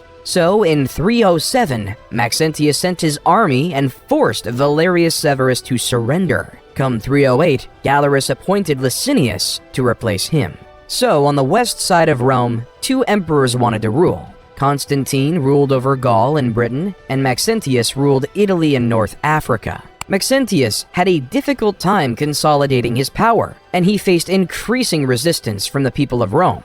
To try and secure his hold on power, Maxentius ordered the construction of a new bridge across the Tiber River near Rome, known as the Milvian Bridge. Constantine saw Maxentius as a threat to his power, so he decided to march on Rome to confront him. As the 2 armies approached each other near the Milvian Bridge, Constantine had a vision of a cross in the sky, with the words, "In this sign, conquer." Some accounts suggest that this vision may have been a dream or a hallucination, while others suggest that it may have been a sign from God. Regardless of the nature of the vision, Constantine took it as a sign that he would be victorious in battle if he fought under the sign of the Christian cross. He had his soldiers paint this symbol on their shields and banners, and he went into battle with renewed vigor and confidence. The battle was fierce and brutal, with both sides suffering heavy losses. Maxentius had a larger army, but his troops were spread out and disorganized. Constantine was able to take advantage of this, and he was able to push Maxentius's forces back towards the Tiber River. In the chaos of the retreat, Maxentius was forced off the Milvian Bridge and into the water, where he drowned. Shortly after his victory, Constantine met Licinius at Mediolanum, modern Milan, to confirm several political and dynastic arrangements to produce the Edict of Milan. This edict gave power for Eastern Rome to Licinius and Constantine's sole power of the West. More importantly though, this document extended religious tolerance for Christians and restored any properties confiscated from them during the persecution.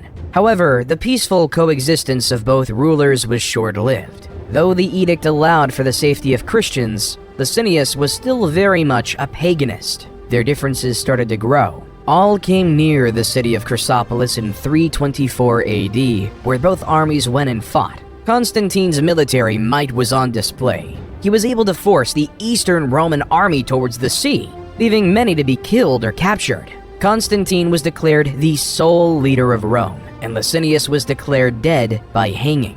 He renamed the Eastern Roman capital from Byzantium to Constantinople to celebrate his victory. Then in 325 AD, Constantine presided over the First Council of Nicaea, when the 300 bishops established the now famous Nicene Creed, which declared that Jesus Christ was begotten, not made, and of one substance with the Father. Constantine was finally baptized as a Christian on his deathbed in 337 AD.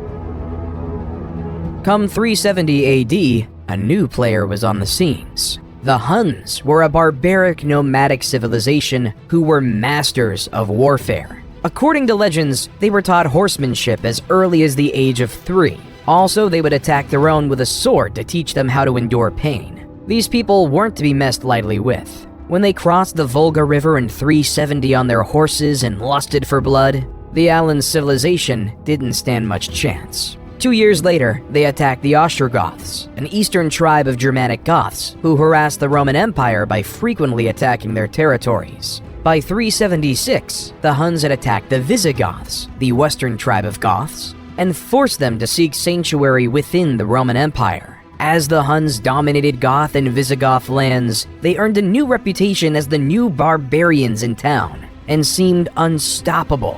By 395 AD, they began invading Roman domains, and some Roman Christians believed they were devils who arrived straight from hell. The reason they started invading Rome was because of the death of Theodosius the Great. His shining achievement as emperor was keeping the Goths and the Huns at bay. But on death, he decided to follow the ideas of Diocletian and split the empire up again, splitting up control between his two sons, Arcadius in the east and Honorius in the west, making Theodosius the last leader of a united Rome. With Honorius in charge, the incapable general made Western Rome an easy target to be bullied. The Visigoths, looking for a new place to live, had their eyes set on Rome. So throughout the early 410s, the Visigoths ransacked various Roman cities. Then, on August 24th, 410, the Visigoths sacked Rome, taking control of this historic city. It was the first time in nearly 800 years that a foreign army occupied the city of Rome. However, the Visigoths couldn't maintain control of Rome. Instead, they continued to ransack Roman territories until they established their kingdom in 418 in modern-day Spain. While the prospects of existence weren't so much better in eastern Rome, the notorious Attila the Hun was gaining power, and his brutal tactics called him the Scourge of God. After a failed peace attempt in 441, Attila and his army stormed through the Balkans and the Danubian frontier. Another peace treaty was forged in 442, but Attila attacked again in 443, killing, ransacking, and pillaging his way to the well-fortified city of Constantinople. However, due to Constantinople's high walls, Attila couldn't conquer it. Instead, Attila was able to muster another peace agreement. He would leave Constantinople alone in exchange for an annual tribute of 2,100 pounds of gold, a staggering sum. Then in 451, the Huns invaded the Gauls, allowing the once enemies of the Visigoths and the Romans to wise up and work together to fight the Huns. According to legend, the night before the imminent battle, Attila consulted sacrificed bones and saw that thousands of his army would fall in the fight. The next day, his premonition came true. In the Battle of the Catalonian Plains, after hours of ferocious fighting, tens of thousands of soldiers lay dead, giving Attila his first and only military defeat in history. However, even after the loss, Attila and his army marched on and returned to Italy, continuously ravaging the cities. In 452, with Rome in sight, he met Pope Leo I, who acted as an emissary between Attila and Rome. There's no record of what they discussed. Still, according to legend, the apparitions of St. Paul and St. Peter appeared to Attila. They threatened to kill him if he didn't negotiate with Pope Leo I. Attila decided to pull out of Italy and return to the Great Hungarian Plain, whether because of his fear of the Pope and his saintly allies, or because of his troops were stretched too thin and weakened by malaria. However, the struggle for Western Rome wasn't over. In 476 AD, the young Emperor Romulus Augustus had trouble keeping power for himself, as many Romans felt he was illegitimate. So the Eastern Roman Empire sent the Germanic general Odoacer and his mercenaries to suppress a revolt by the Roman army in the region. However, instead of supporting the Eastern Roman Empire, Odoacer saw an opportunity to seize power for himself. He turned against the Roman government and deposed the last Western Roman emperor, Romulus Augustus, effectively marking the end of the Western Roman Empire. As the steps of his victory, Odoacer was declared the King of Italy. However, Odoacer's victory was short-lived, because in 493, Theodoric the Great of the Ostrogoths, with the support of Eastern Roman Emperor Zeno, came in and created the Ostrogothic Kingdom of Italy, sending Odoacer to meet his fate. While Europe was in the crux of a dark age, India, under the Gupta Empire, was in a mathematical golden age. Great mathematicians like Brahmagupta started using zero as a placeholder, and as various solutions for mathematical equations. The astronomer Aryabhata was able to calculate the circumference of the Earth. He proved the world was round long before it was globally accepted. Aryabhata was also able to develop methods for calculating pi and square roots. However, his crowning achievement was creating the concept of an asymptote, which is a line that approaches the curve but never touches it. The Franks under Clovis I had been engaged with the Alemanni, another Germanic tribe, and tensions between the two groups were running high. In 496 AD, in the Battle of Tolbiac, Clovis I led his forces into battle against the Alemanni, with both sides eager to gain the upper hand in the ongoing struggle for power and territory. As the Alemanni began to push the Franks to defeat, in a moment of desperation, Clovis called out to the Christian god for assistance, promising to convert to Christianity if he emerged victorious. According to legend, a sudden thunderstorm appeared, and the Franks could regroup and launch a successful counterattack against the Alemanni. The battle ended in a decisive victory for the Franks, and Clovis kept his promise and converted to Christianity, officially cementing Christianity to the forefront and birthing the Frankish kingdom. While the Western Roman Empire might have fallen, in the East, the Roman Empire was changing. Many historians argue that the Eastern Roman Empire, based out of Constantinople, should be considered a part of Rome. However, it is undeniable that under Justinian I would lead the eastern half into its next chapter in life, the Byzantine Empire. Whether it's a continuation of the Roman Empire before is a debate for another under. Under the leadership of Justinian I, like many Roman emperors before him, he would expand the Byzantine Empire to reach places such as Italy, North Africa, and even Spain. He also commissioned a team of legal scholars to codify all the laws of the Roman Empire, known as the Corpus Juris Civilis, which became the basis of the European laws we know today. He also commissioned the world-renowned Hagia Sophia in Constantinople, where this beautiful cathedral, adorned with intricate mosaics and marble decorations, became the head of the Eastern Orthodox Church.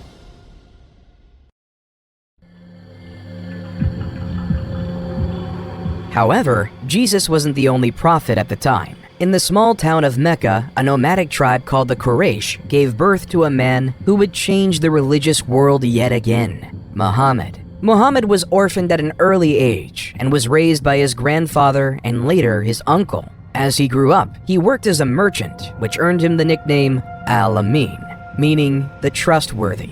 On one of his pilgrimages in 610, Muhammad meditated in a cave on Mount Jabal-i-Nur. The angel Gabriel appeared and relayed the word of God. Recite in the name of your Lord, who creates a man from a clot. Recite, for your Lord is most generous, became the opening verses of Surah, chapter 96 of the Quran. At first, Muhammad was reluctant, not knowing how to disclose this information. However, soon enough, Muhammad began to gather a small following, which was mocked by the pagans of Mecca. However, when Muhammad denounced idol worship, the leader of Mecca knew that he was through. So through the resistance from Mecca, Muhammad and his followers were eventually forced to emigrate to Medina, a city 260 miles away. There, Muhammad was instrumental in ending various civil wars, creating a prosperous Muslim community. Nevertheless, this prosperity would be challenged by the members of Muhammad's old tribe, the Quraysh and their allies, who marched up to Medina with a large army to attack the Muslims.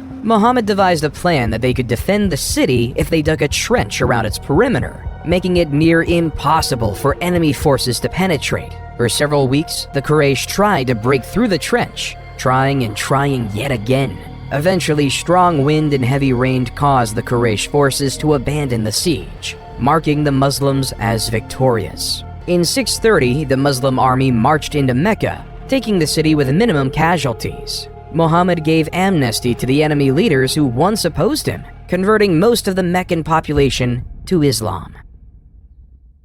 At the time of Muhammad's death, the Muslims had successfully united the Arabian Peninsula under the banner of Islam. After Muhammad's death, a series of caliphs, or leaders, took over the leadership of the Muslim community, beginning with Abu Bakr, a close companion of the Prophet. Under the leadership of the caliphs, the Muslim community continued to expand its territory, conquering new lands and spreading the message of Islam. At first, Abu Bakr had his eyes set on the Byzantine Empire's provinces of Syria, taking over the crucial cities of Damascus and Jerusalem. Then in 636, the Arab forces invaded the Sassanid Empire, taking over their capital city in 637, marking the end of the Sassanid Empire. Onward to Egypt they went, where after years of fighting, they successfully defeated the Byzantine to take over the city of Alexandria in 642 AD, economically crippling the Byzantines. By 716, the Arab forces had conquered much of North Africa, Carthage, and Spain, so that by 716, the Arabs had an extensive empire from Lisbon to China. After consolidating their hold on the Iberian Peninsula, the Arabs launched raids into neighboring Francia, modern-day France. In 732 AD, they launched a significant invasion to expand their territory northward.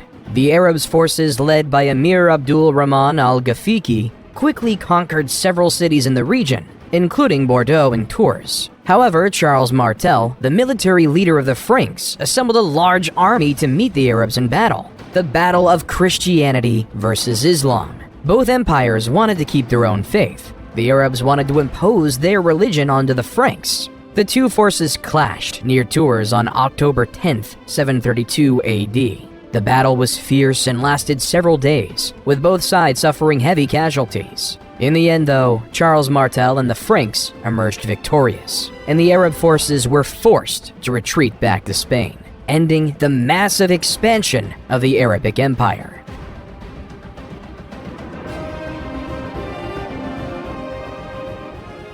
While in the West, the definition of God was war. In China, during the rule of the Tang, religions like Buddhism, Taoism, and Confucianism all coexisted peacefully. A citizen was able to believe what they wanted to believe, leaving for many temples and pagodas to be built across the empire. Also, during the Tang, the height of Chinese poetry was upon us. Poets like Li Po and Du Fu created poems that later became the foundations of Chinese literature. Li Po wrote a poignant poem called Zanzan on the Qingthing Mountain, translated by Sam Hamill. The birds have vanished down the sky, now the last cloud drains away. We sit together, the mountain and me, until only the mountain remains. Charlemagne, also known as Charles the Great, became the king of the Franks in 768. Charlemagne was a skilled military leader who expanded the Frankish Empire through successful campaigns. He conquered much of Western Europe, including modern-day France, Germany, Italy, and Spain. Charlemagne was also a devout Christian and worked to spread Christianity throughout his empire. In 785, Harun was declared caliph instead of focusing on conquering like his brethren. He instead focused on the scientific growth in the new capital city of Baghdad. Harun al-Rashid wanted to create the House of Wisdom, a library and research center that attracted scholars from around the world. These scholars would come to the House of Wisdom with a desire to learn. They've translated the works of the past, as well as developing the science of algebra, chemistry, sociology, and the concept of infinity.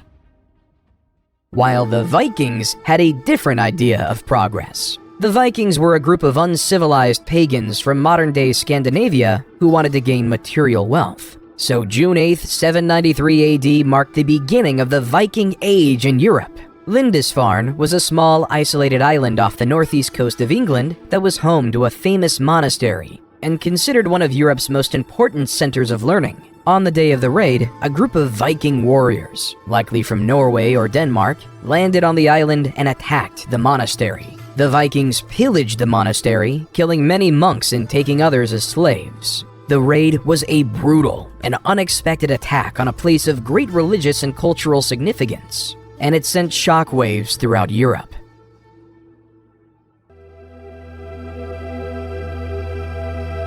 In 799, in Rome, Pope Leo III was attacked by a faction of Rome who believed that the Pope was guilty of tyranny and serious personal misconduct. So Pope Leo III ran away to the Frankish kingdom.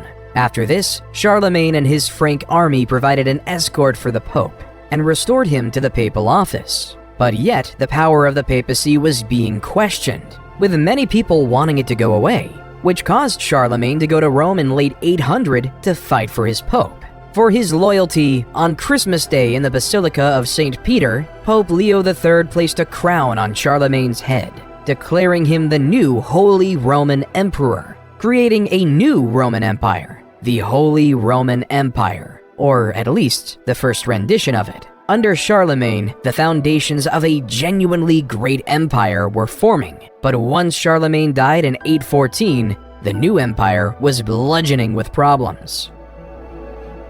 His son, Louis the Pious, 788 to 840, inherited an empire filled with problems. Many of his own citizens viewed him as a strong Catholic who was well-intentioned but was incredibly weak and unable to do anything. As the Vikings continued their raids along the Rhine River, attacking Holy Roman Empire cities such as Cologne, Trier, and Mainz, raiding various Catholic monasteries, and destroying religious artifacts caused fear and hatred among his citizens. Why would anyone trust a leader if they can't stop barbaric pagans? So, various local leaders started to focus on defending their land, rather than relying on the central government for defense. Hence beginning the process of independently recreating the Chinese system of feudalism. At this time, people would willingly farm on lands, giving up their freedom to these local leaders to protect them from the Vikings, creating the basis of a new system of feudalism.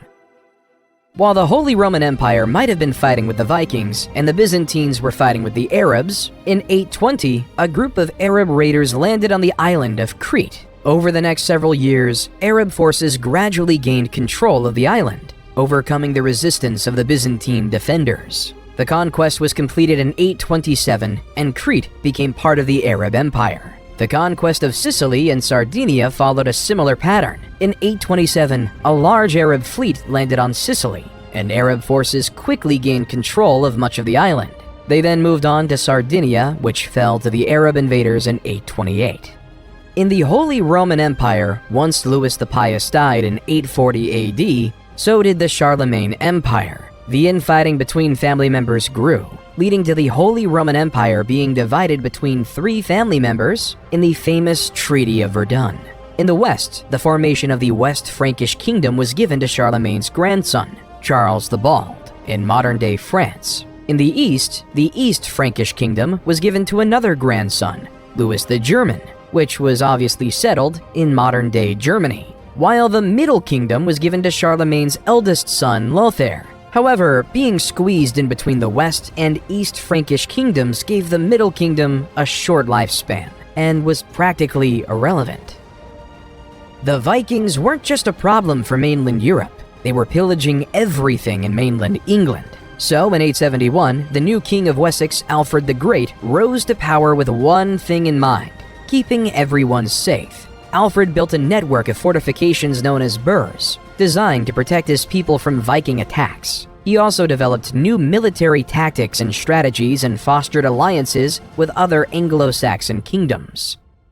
Unlike in Great Britain, though, the Vikings were actually invited to Russia. According to Russian legend, the tribes in Russia were tired of dealing with political strife, so they invited the Varangians, a sect of Vikings, to establish order and a government over there. Hence, Rurik came with his two brothers to the city of Novgorod, and using the Vikings' famous force, they were able to establish order in the city, declaring Rurik as their new king, creating the Kievan Rus dynasty. Under the military leadership of Oleg, one of the Rurik kingsmen, the Kievan Rus started establishing Smolensk and Kiev in modern-day Ukraine, creating the forefront of Russia today.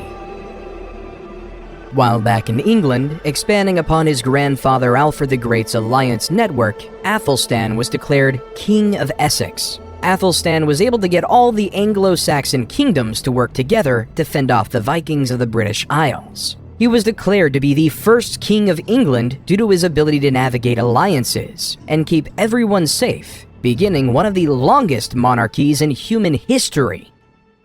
While the East Frankish kingdom was facing a similar problem, the pagan Magyars were attacking everyone across the kingdom, leaving the kingdom to live in fear. However, King Otto of the East Frankish Empire was able to defeat the pesky Magyars at the Battle of Lechfeld in 955. Then, in 961, he could fully conquer all of the kingdoms of Italy, restoring Christendom to all the former pagans. So in 962, Otto I was coronated to Pope John XII in Rome to be the new Holy Roman Emperor.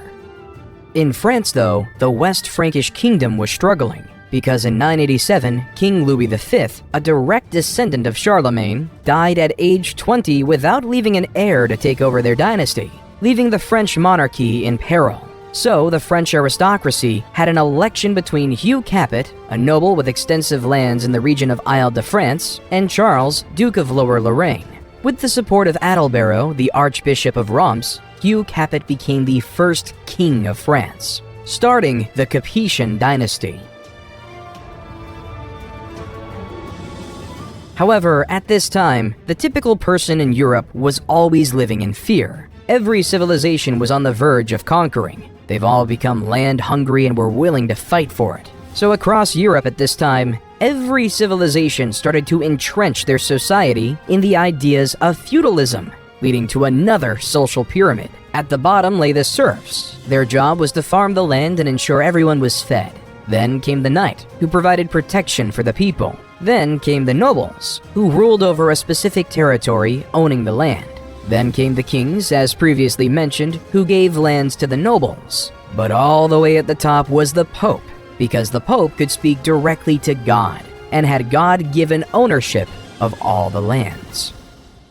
In the early 11th century, Leif Erikson was sent on a voyage to discover lands west of Greenland. If you look at a map, west of Greenland is the Americas. So Leif and his crew ventured to this new mystical land called Vinland, in modern-day Newfoundland, Canada. Leif and his crew spent the winter in Vinland, establishing a small settlement and trading with the local indigenous people. They also explored the surrounding area, which they found rich in natural resources, including timber, fish, and game. Leif and his crew returned to Greenland in the spring, where they were greeted as heroes for discovering new lands. Little did Leif know that he discovered a new continent for his European people.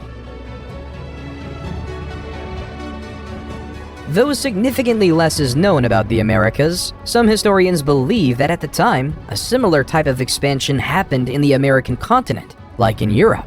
Sadly, we just don't have the historical records from this unique period. We know that the Mayans down in South America were building the impressive cities of Tikal, Palenque, and Chichen Itza, having a population of anywhere between 2 and 10 million. We also know that there were various tribes across the north, including the Cherokee, the Navajo, and the Inuits. The Inuits are most likely to have interacted with Leif's fleet. While back in Europe, in the holy city of Jerusalem laid the very famous church, the Church of the Holy Sepulchre. According to Christian belief, this church was built on the day Jesus was crucified and resurrected. However, in 1009 AD, Arab Caliph al-Hakim ordered the destruction of this sacred holy site. All of the sacred sites were destroyed, leaving them completely annihilated. When the news reached Europe, Christians were horrified. Pope Sergius IV sent a circular letter to all churches, calling for a holy fight in the Middle East and the expulsion of Muslims from the Holy Land. But yet the Arabs of the Abbasid Caliphate would actually be expelled by another before Jerusalem. The Seljuk Turks, a Central Asian Turkic people of the Muslim faith, were beginning to grow their empire. In 1055, they took over the Abbasid Caliphate capital city of Baghdad. The Seljuk Turks initially respected the caliph, but the Seljuks took over the city over time. In 1076, they captured Medina, followed the next year by the capturing of Mecca, the holiest city in Islam.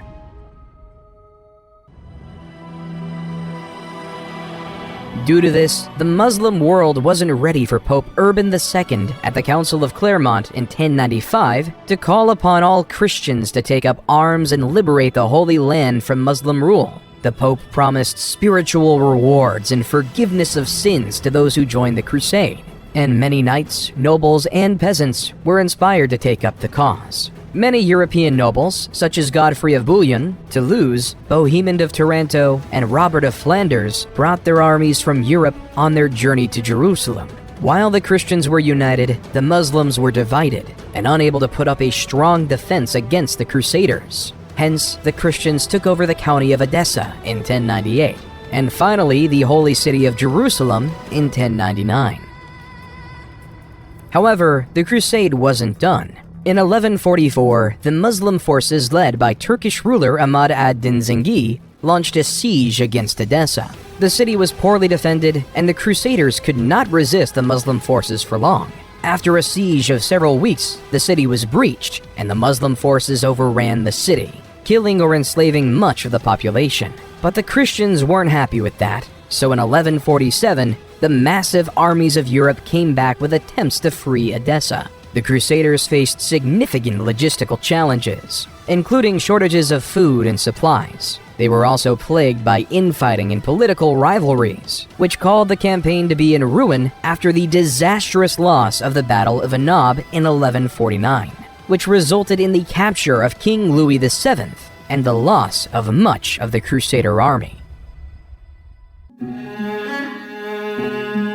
While the Christians and Muslims were fighting, the Hindus in the Khmer Empire, under King Suryavarman II, built a fantastic temple for the Hindu god Vishnu called the Angkor Wat. Vishnu is an important god in Hinduism, known as the preserver and protector of the universe. He has 10 incarnations, or avatars, and is often depicted as having blue skin and holding 4 objects. As you approach Angkor Wat, you are greeted by a massive moat and a grand entrance gate adorned with intricate carvings of mythological creatures and deities. The main temple rises like a towering mountain, with intricate carvings and reliefs that tell the stories of Hindu mythology and the history of the Khmer Empire. The temple's galleries are lined with stunning bas-reliefs depicting scenes of battles, ceremonies, and daily life in ancient Cambodia. At the heart of the complex is the central sanctuary, a massive pyramid-like structure surrounded by smaller temples and courtyards. The sanctuary is considered the most sacred part of the temple,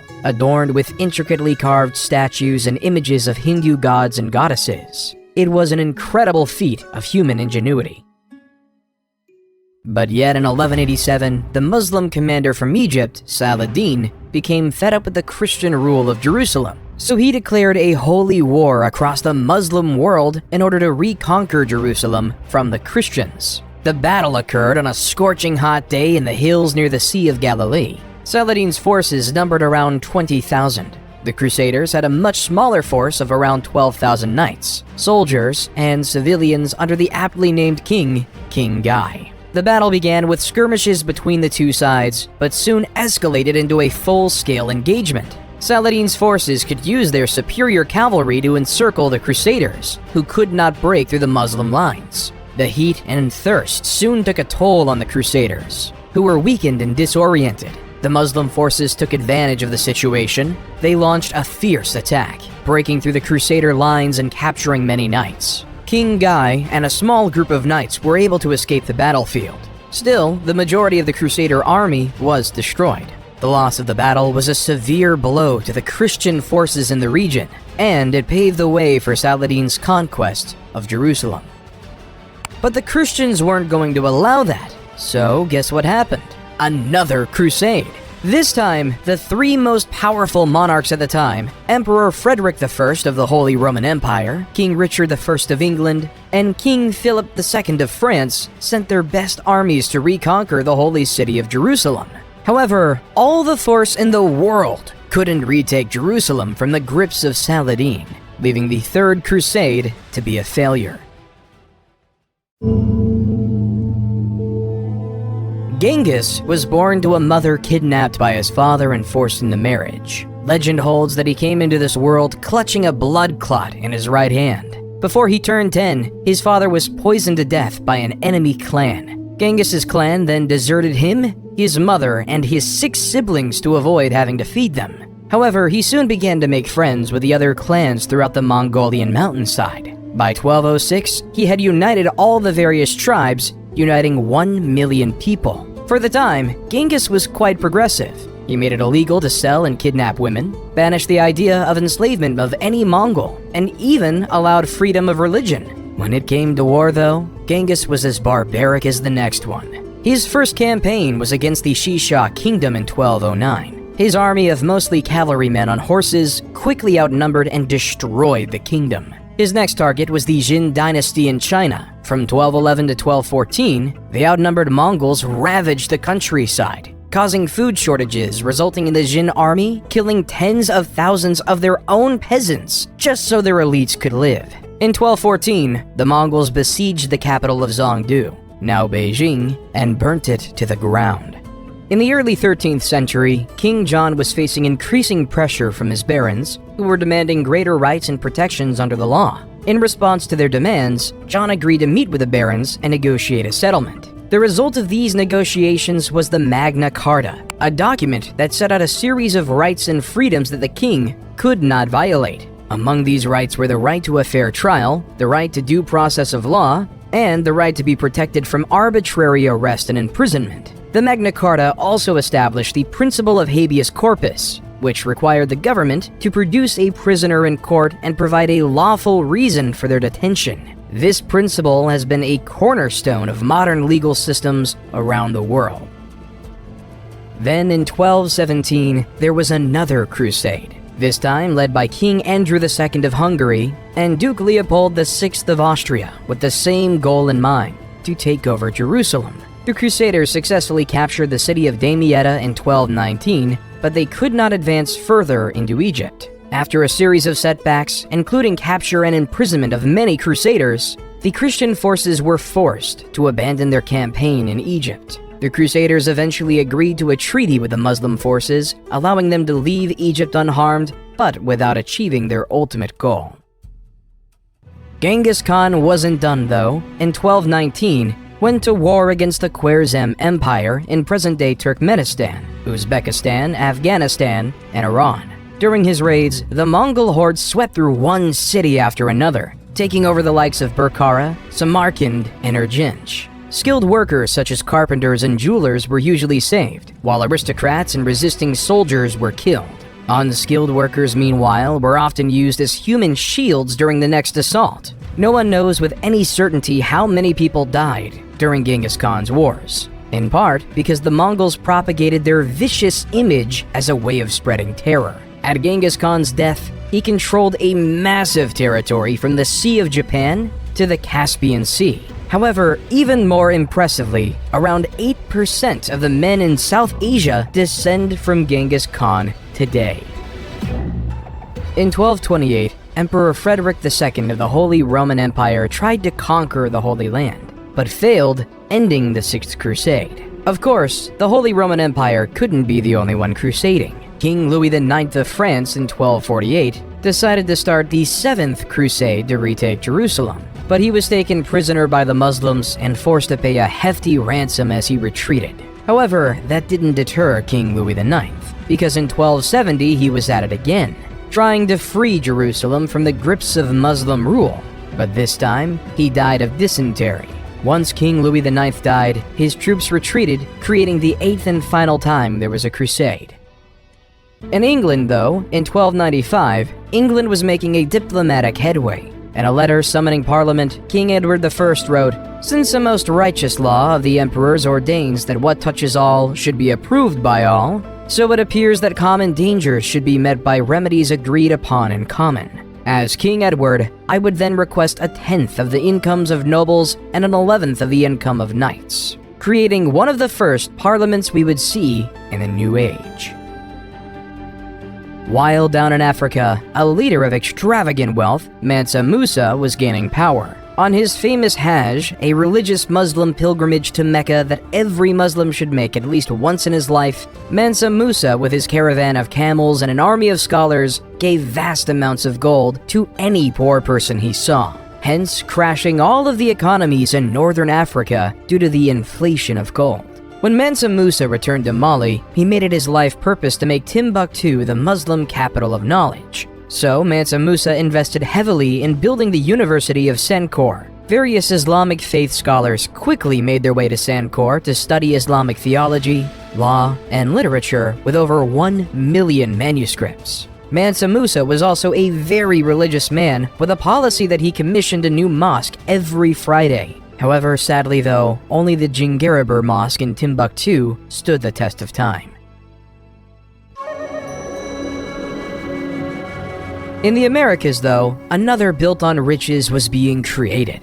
As Aztec legend has it, the god Huitzilopochtli directed them to build where they saw an eagle perched on a cactus, eating a snake. When they saw this exact scene on an island located in what was once Lake Texcoco, they interpreted it as a sign from their god, and founded Tenochtitlan on that island. As time passed, Tenochtitlan started to build impressive temples such as the Great Temple. The Great Temple comprised of two main structures, dedicated to the gods Huitzilopochtli and Tlaloc. The city itself was most fascinating. It was designed with a complex system of canals and causeways to help control flooding and facilitate transport across the city, while they started to farm on floating gardens known as chinampas on the shallow waters of Lake Texcoco, which were used to grow crops such as maize, beans, and squash. As Mali and the Aztecs were building their cities, England and France were in war for 100 years. The origins of the conflict lay with the status of the Duchy of Guyenne. In basic capitalistic terms, this was owned by the British Crown. However, the land itself was in France. The second reason was that the last direct descendant of Charlemagne, King Charles IV, died in 1328. So the next closest relative was Edward III, the King of England. So King Edward III claimed the rule of France in 1337, which was not liked by the French people. As the petty, erratic 100 Years' War raged on, the people of the world had to face a pandemic like no other, the bubonic plague. As the Italian poet Giovanni Boccaccio wrote, at the beginning of the malady, certain swellings either on the groin or under the armpits waxed to the bigness of a common apple, others to the size of an egg, some more and some less, and these the vulgar named plague boils. Historians believe this pandemic was spread by rats traveling through ships across Europe and merchants throughout the Silk Road. No matter how this plague was produced, around 75 to 200 million people died. With the death of so many people, especially the poor, landowners and nobles were required to allow farmers to keep more of the product they farmed, leading to more workers' rights. In China, though, a group of rebels known as the Red Turbans revolted against the Mongol rulers of China. The Red Turbans were led by a man named Zhu Yanzhong, born into a poor peasant family. Zhu built a strong following among the rebel forces, and eventually emerged as their leader. In 1368, Zhu declared himself emperor and established the Ming Dynasty, marking the beginning of a new era in Chinese history.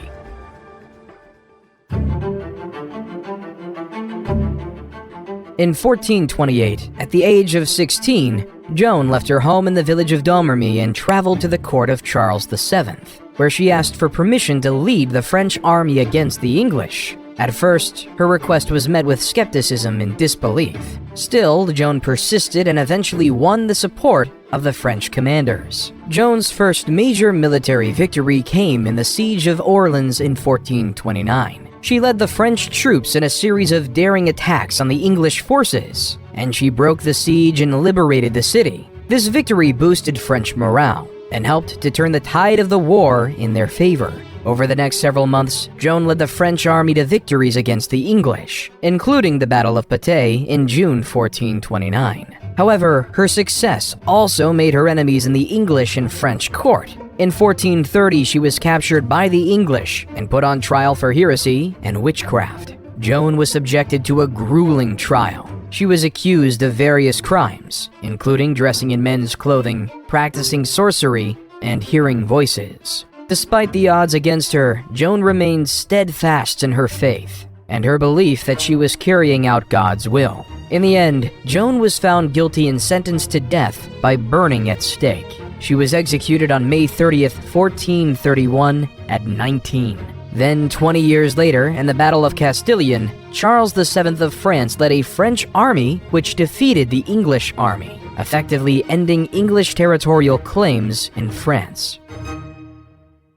While back in the great city of Constantinople, the Byzantine Empire was declining, weakened by years of war, political instability, and economic turmoil. In contrast, the Ottoman Empire, led by Sultan Mehmed II, was on the rise. and the Sultan saw an opportunity to expand his empire and gain control of the strategic city of Constantinople.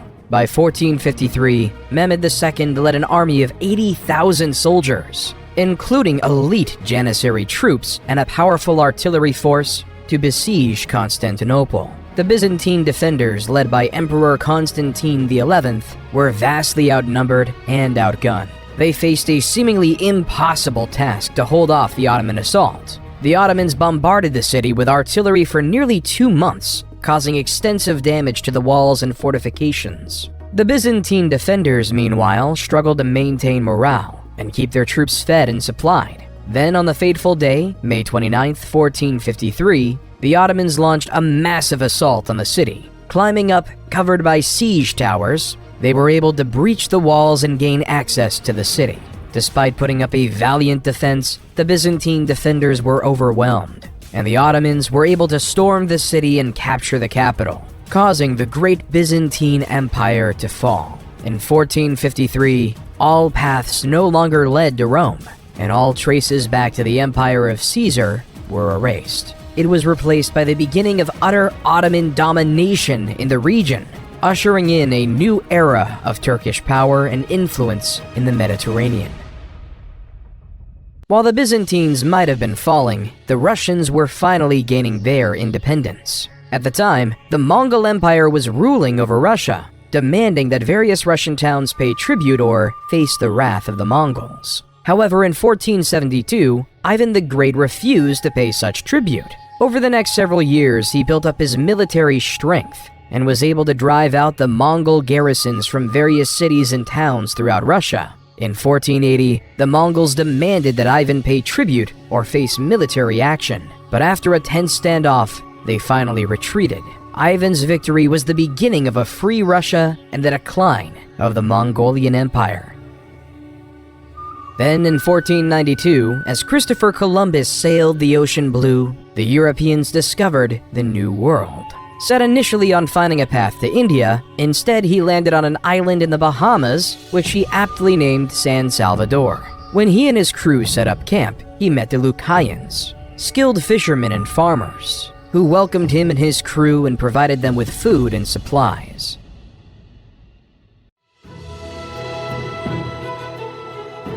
While back in Europe, a golden age of culture was upon us. In 1503, Leonardo da Vinci painted the Mona Lisa. Da Vinci's biographer, Walter Isaacson, says, "The Mona Lisa, to me, is the greatest emotional painting ever done. The way the smile flickers makes it a work of art and science because Leonardo understood optics, the muscles of the lips, and how light strikes the eye. All of it goes into making the Mona Lisa smile so mysterious and elusive." In 1504, Michelangelo sculpted David. Michelangelo would say, "In every block of marble, I see a statue as plain as though it stood before me, shaped in perfect in attitude and action. I have only to hew away the rough walls that imprison the lovely apparition to reveal it to the other eyes as mine see it." While in 1506, Michelangelo was painting the magnificent painting of the Sistine Chapel. While in the political world, Niccolò Machiavelli is one of, if not the most influential, pieces of literature we have today.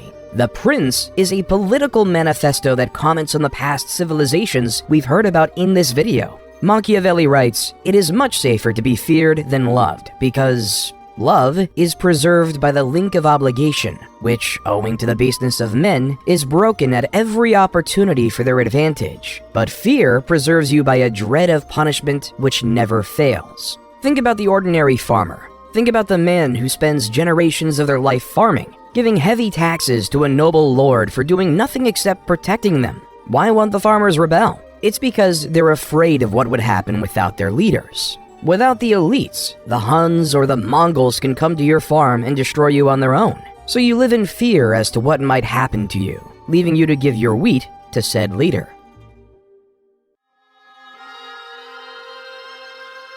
Martin Luther, though, didn't just report on the basics of human nature. Martin wanted to make a difference and was sick of the Catholic Church. At the time, the Catholic Church was selling indulgences, which were certificates that people could purchase to reduce the amount of time they would spend in purgatory after they died.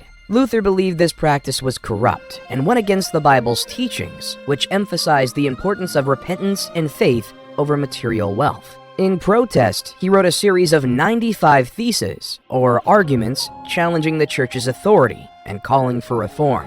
On October 31st, 1517, Luther nailed his 95 theses to the door of the castle church in Wittenberg, which was a common way of announcing a public debate or discussion. Luther's 95 Theses sparked a debate within the church and among European scholars and theologians. Some people agreed with his criticisms of the church, while others saw him as a heretic and a threat to the established order. The beginning of Protestantism was upon us. In 1519, though, the Spanish conquistadors, under the leadership of Hernan Cortés, arrived on the Aztec shores. They were greeted by the Aztecs, who gave gifts of gold and silver of incredible wealth to the Spanish, as they believed that the Spaniards were emissaries of the god Quetzalcoatl. However, Cortés soon revealed his true intentions: to conquer the Aztec Empire and claim its wealth for Spain. Over several years, Cortés and his forces engaged in a series of battles with the Aztecs, marked by intense violence and brutality. The Spanish were aided by their superior military technology, including guns and cannons, and by the support of indigenous allies, who were the enemies of the Aztecs. Despite being vastly outnumbered, Cortés and his men made significant gains against the Aztecs, eventually laying siege to their capital city of Tenochtitlan. After months of fighting, the city fell to the Spanish in 1521, and the Aztec Empire was effectively destroyed. Then, following the strategy of Cortés, Francisco Pizarro led an expedition that conquered the Incan Empire in present-day Peru. Though the violence was authoritarian, the biohazards were even more demanding. The Europeans, due to having survived illnesses such as the bubonic plague and smallpox, developed immunity to many of these diseases that they've, one way or another, spread to the native people, essentially over time, killing them off. Under Suleiman the Magnificent's leadership, the Ottoman Empire became one of the most powerful and influential empires in world history. Suleiman was a brilliant strategist and military leader, and his reign was marked by significant conquests and political achievements. Like many other leaders, he set out to conquer the world. By the end of his reign, Suleiman the Magnificent presided over a vast empire that stretched from southeastern Europe to the deserts of Arabia and from the shores of the Mediterranean to the plains of Persia. His conquests included the capture of Belgrade and Budapest in Europe, Jerusalem and Mecca in the Middle East, and Tabriz and Baghdad in Persia. The Ottomans also became the dominant naval power in the Mediterranean, with control over North African cities such as Algiers and Tunis, creating the dominant Ottoman civilization.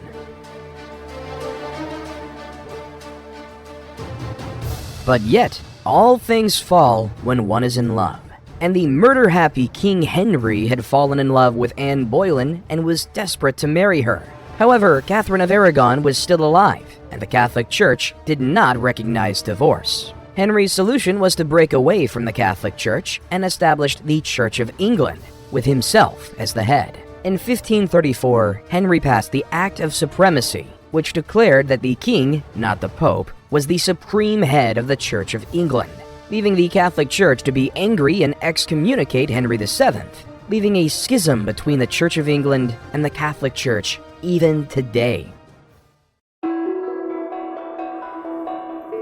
Ivan the Terrible is now the ruler of Russia. In the early years of his reign, Ivan enjoyed significant success, launching military campaigns against neighboring kingdoms and expanding Russia's borders. He also oversaw the construction of magnificent public works, including St. Basil's Cathedral in Moscow.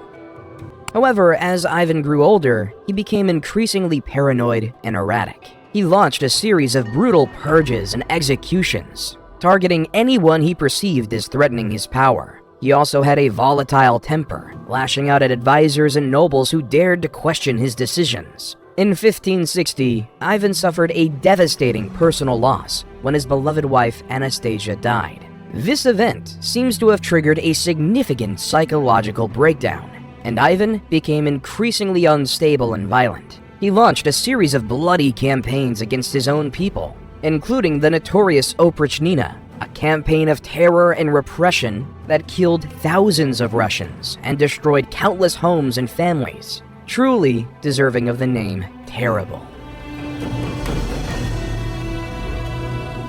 While Russia was going through that, England was on the rise with the start of the English Renaissance under the leadership of Queen Elizabeth I. Elizabethan playwrights dominated the scene, creating written words that were poetic in language and poignant in meaning. They've even written plays about people we've already talked about. William Shakespeare wrote many plays, including Histories, Julius Caesar, which was about the assassination of Julius Caesar, King John, which was about the 100 Years' War, and Henry VII was a play about showing human needs to gain power. Other notable playwrights who filled the scene were Christopher Marlowe, Ben Jonson, and John Webster. While on the other side of the world, the English colony of Jamestown was forming in Virginia, under the Virginia Trading Company. Slightly up north, Samuel de Champlain was establishing the French colony of Quebec in Canada. While back in the old world, they were having a new era of fighting, the 30 Years' War. This time, it was between the Protestants and the Catholics. It began in 1618 when the Holy Roman Emperor attempted to impose Catholicism on the Protestant population of Bohemia. The Bohemians rebelled, and soon the conflict spread throughout the region. Over the next 30 years, armies marched and counter-marched across Europe, leaving a trail of destruction and devastation. The war was characterized by brutal sieges, bloody battles, and atrocities committed by both sides. At its height, the war involved most of the major powers of Europe, including France, Spain, Sweden, and the Holy Roman Empire. It was fought along religious, political, and economic lines, with each side vying for dominance and control. The war finally ended in 1648 with the signing of the Peace of Westphalia. The treaty recognized the Dutch Republic's independence, established the individual state's sovereignty within the Holy Roman Empire, and ended the religious conflicts that fueled the war.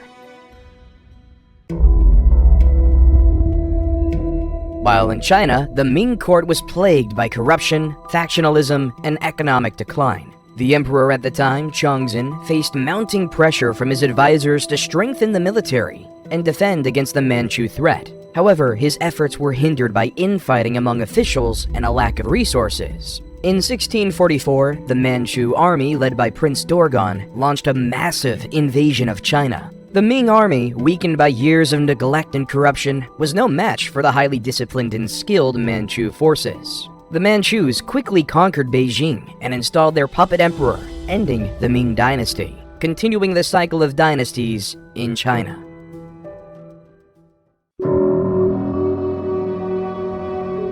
While in Spain, King Charles II died without having any heirs, creating a real political crisis of who should be the leader. King Louis XIV of France supported his grandson, Philip, as the rightful heir to the Spanish throne, hoping to secure French influence over Spain and its territories. On the other hand, Emperor Leopold I of Austria supported the candidacy of Archduke Charles, a member of the Habsburg dynasty, who was seen as a potential ally against French expansionism. The conflict soon escalated into a major war, with many European powers taking sides and forming alliances. The principal belligerents were France and Spain against a coalition of Austria, Great Britain, the Dutch Republic, Portugal, and several other minor powers. The war ended with the Treaty of Utrecht in 1713, which recognized Philip as King of Spain, but required him to renounce any claims to the French throne and cede some territories to Great Britain and Austria.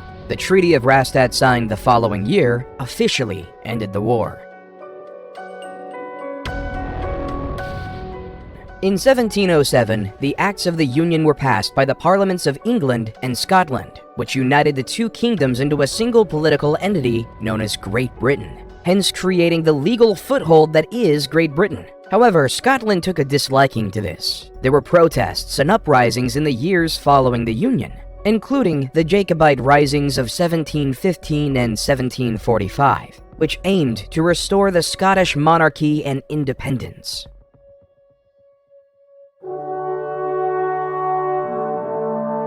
Then, on July 4th, 1776, A group of American patriots stood in a room in Philadelphia, signing a document that would say the words, "We hold these truths to be self-evident, that all men are created equal, that they are endowed by their Creator with certain unalienable rights, that among these are life, liberty, and the pursuit of happiness." War in the Americas was on. But back in Europe, the tone was quite different. Adam Smith published the famous book, The Wealth of Nations, The Foundations of Laissez-faire Economics, which essentially says the market would balance itself out over time. In Austria, Mozart was performing his magnum opus, the Hafner Serenade. Mozart's Hafner Serenade is a charming and elegant work featuring courtly dance music and light, lyrical melodies. Its graceful melodies, subtle harmonies, and elegant instrumental writing characterize it. As the war continued, King George III sent his armies of the masses over to America. Though the colonists had little military training, their knowledge of the terrain and guerrilla tactics made them nearly invisible. At the same time, the Red Army coats were easy to see for the Americans. In the summer of 1781, George Washington and French General Rochambeau marched their forces south to Virginia, where they laid siege to Cornwallis and his army at Yorktown. The British were trapped and could not escape by land or sea. The siege dragged on for weeks. The American and French forces bombarded the British with artillery. They dug trenches to inch their way closer to the British defensive. The French Navy defeated the British Navy in a crucial naval battle off the coast of Virginia, cutting off Cornwallis's only escape route by sea. On October 14, 1781, the American and French forces launched a massive assault on the British defenses. The British fought valiantly, but were vastly outnumbered and outgunned, and they soon began to falter. On October 19th, Cornwallis surrendered his army to Washington, effectively ending the war. The victory at Yorktown was a decisive moment in the war, and it marked the end of British rule in America and the beginning of a new experiment. With America finally being free from the totally tyrannical grips of Britain, they had one issue. How were they going to lead? Were they going to make General George Washington their monarch? Therefore, democracy was chosen. However, Plato made a good point many years ago, that the common man was incapable and not wise enough to pick a better leader to lead them to success. So the American-founded Constitutional Convention came up with this idea of the Electoral College, where the common man would vote for a particular person who would then have a say in who could be president. So instead of the president being directly voted on by the people, they would vote on elites, who would then vote for the president directly.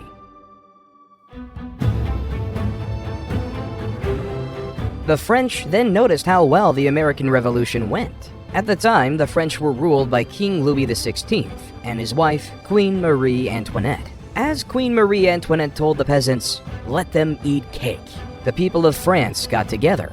They decided they wanted more say in how the country was run, and they formed a group called the National Assembly and started making new laws to give them more rights. One of the most famous events of the French Revolution was the storming of the Bastille.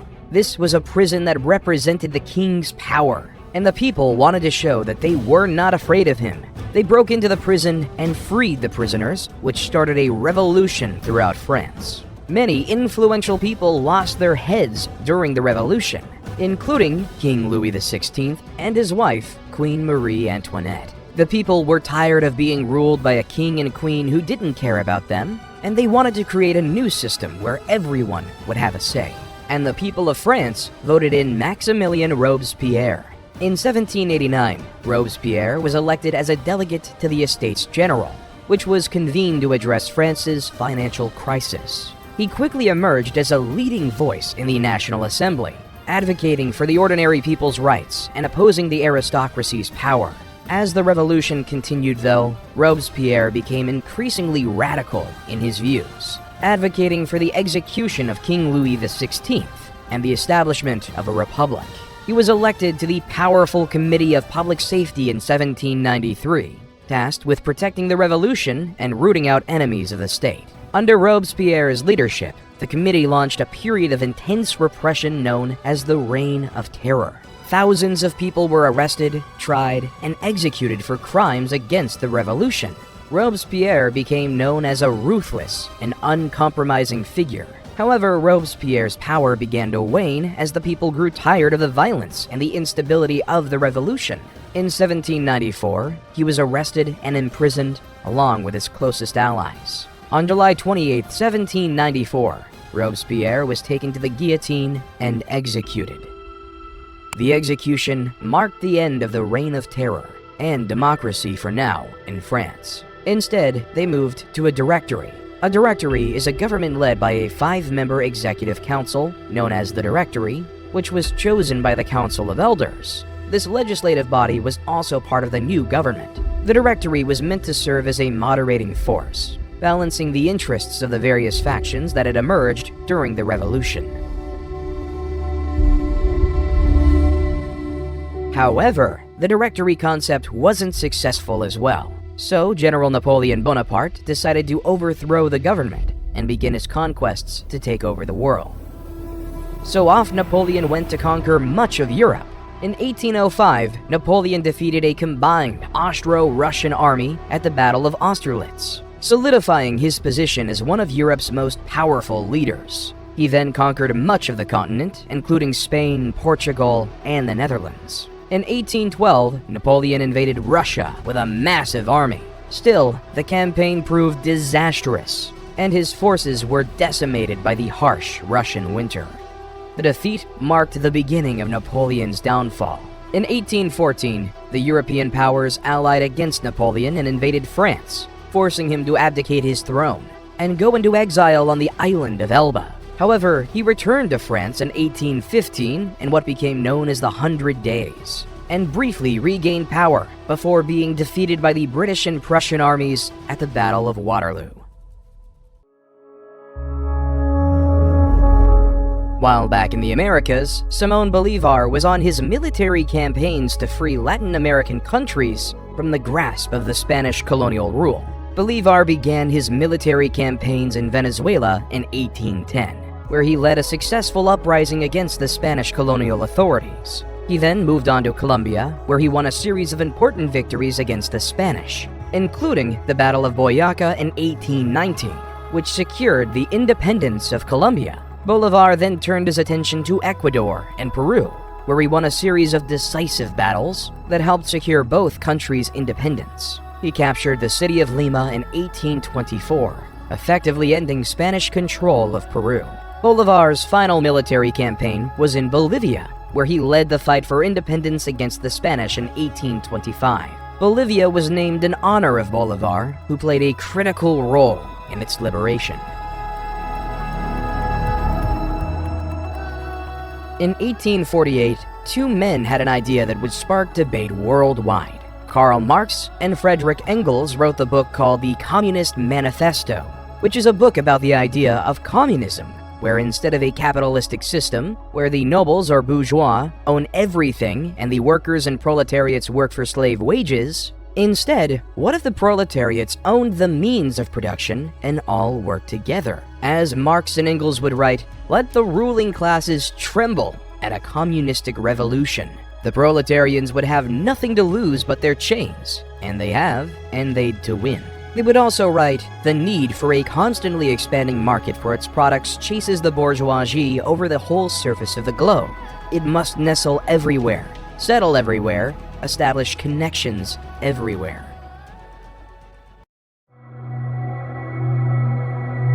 Right after the writing of the Communist Manifesto began a period in Europe known as the Scramble for Africa. It all began in the 1870s when European countries began to explore the interior of Africa, looking for new territories to claim and resources to exploit. At first, the European powers were cautious, sending explorers and missionaries into Africa to establish trade networks and alliances with local leaders. However, as competition increased, the European powers became more aggressive in their tactics. They used military force to establish colonies and protectorates, and they engaged in diplomatic maneuvering and propaganda campaigns to gain the support of local populations. One of the most ruthless tactics the European powers used was dividing Africa into artificial borders. and creating new ethnic and linguistic divisions. This created tensions and conflicts between different African groups, which the Europeans used to their advantage, creating a European stronghold over the continent of Africa to increase their profits. The scramble for Africa came to an end as a result of several factors, including changing international politics, economic realities, and rising African nationalism. One of the key factors that contributed to the end of the scramble for Africa was the changing balance of power in Europe. By the early 20th century, European powers were increasingly focused on competition with each other, particularly in Europe itself, and were less interested in acquiring new colonies in Africa. This was due in part to the growing tensions between European powers that would eventually lead to the outbreak of World War I in 1914. Because on June 28, 1914, a shot was heard around the world with the assassination of Archduke Franz Ferdinand. Franz Ferdinand was the heir to the throne of Austria-Hungary, and his assassination by a Serbian nationalist named Gavrilo Princip sparked a diplomatic crisis that quickly escalated into a global conflict. In the aftermath of the assassination, Austria-Hungary declared war on Serbia, triggering a complex web of alliances and treaties that drew other countries into the conflict. Germany, an ally of Austria-Hungary, declared war on Russia and France, while Great Britain, which had a treaty with Belgium, declared war on Germany. Within weeks, most of Europe was embroiled in a brutal and devastating conflict. In November 1918, after 4 years of brutal fighting, the Allied powers and the Central Powers agreed to an armistice, effectively bringing an end to the war and the demise of the Ottoman Empire. On November 11th, the armistice went into effect, and the guns fell silent across Europe.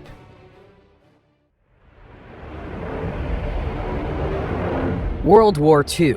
The peace was short-lived because a man named Adolf Hitler invaded Poland.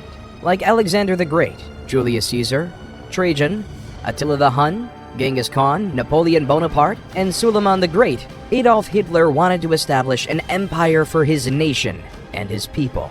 Adolf had dreams of building an empire larger than anything that was ever created. He wanted to make the Roman Empire look like nothing. However, for the sake of the world, and especially those Hitler viewed as undesirable vermin, in April 1945, Soviet forces began a massive assault on Berlin. After weeks of intense fighting, the city fell on May 2nd, and German forces surrendered. Meanwhile, Allied forces were closing in from the west, and on May 7th, Germany signed an unconditional surrender, officially ending the war in Europe. A few months later, after the bombings of Nagasaki and Hiroshima, Japan surrendered as well, leaving the war to be over.